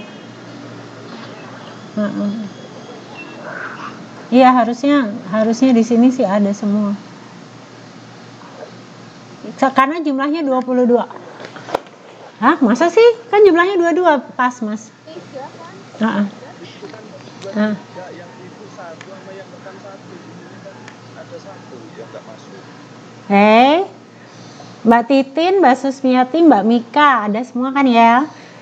Mas Agus, Mas Endar, Mas Agus, Mbak Agus, Mas Endar, Mas Muhammad, Mas Nur Hadi, Mas Ainul Aryardani ada kan ya?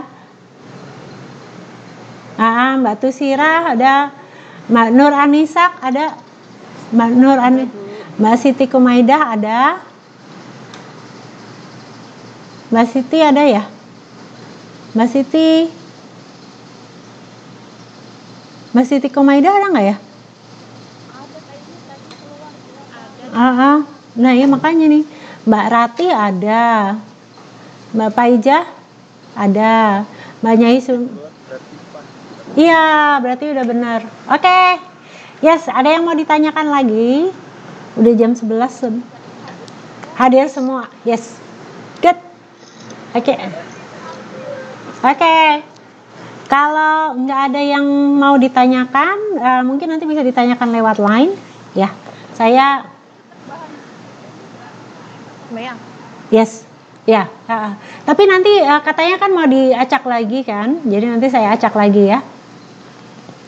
Oke, nanti malam saya kirimkan. Oke, kalau nggak ada, berarti saya sudahi dulu pertemuan pada pagi hari ini. Terima kasih semuanya. Ya, siap Mbak Tusira. Oke, kalau nggak ada, saya sudahi dulu ya. Selamat siang semuanya. Yuk, terima kasih. Yuk, bye-bye. Sampai jumpa.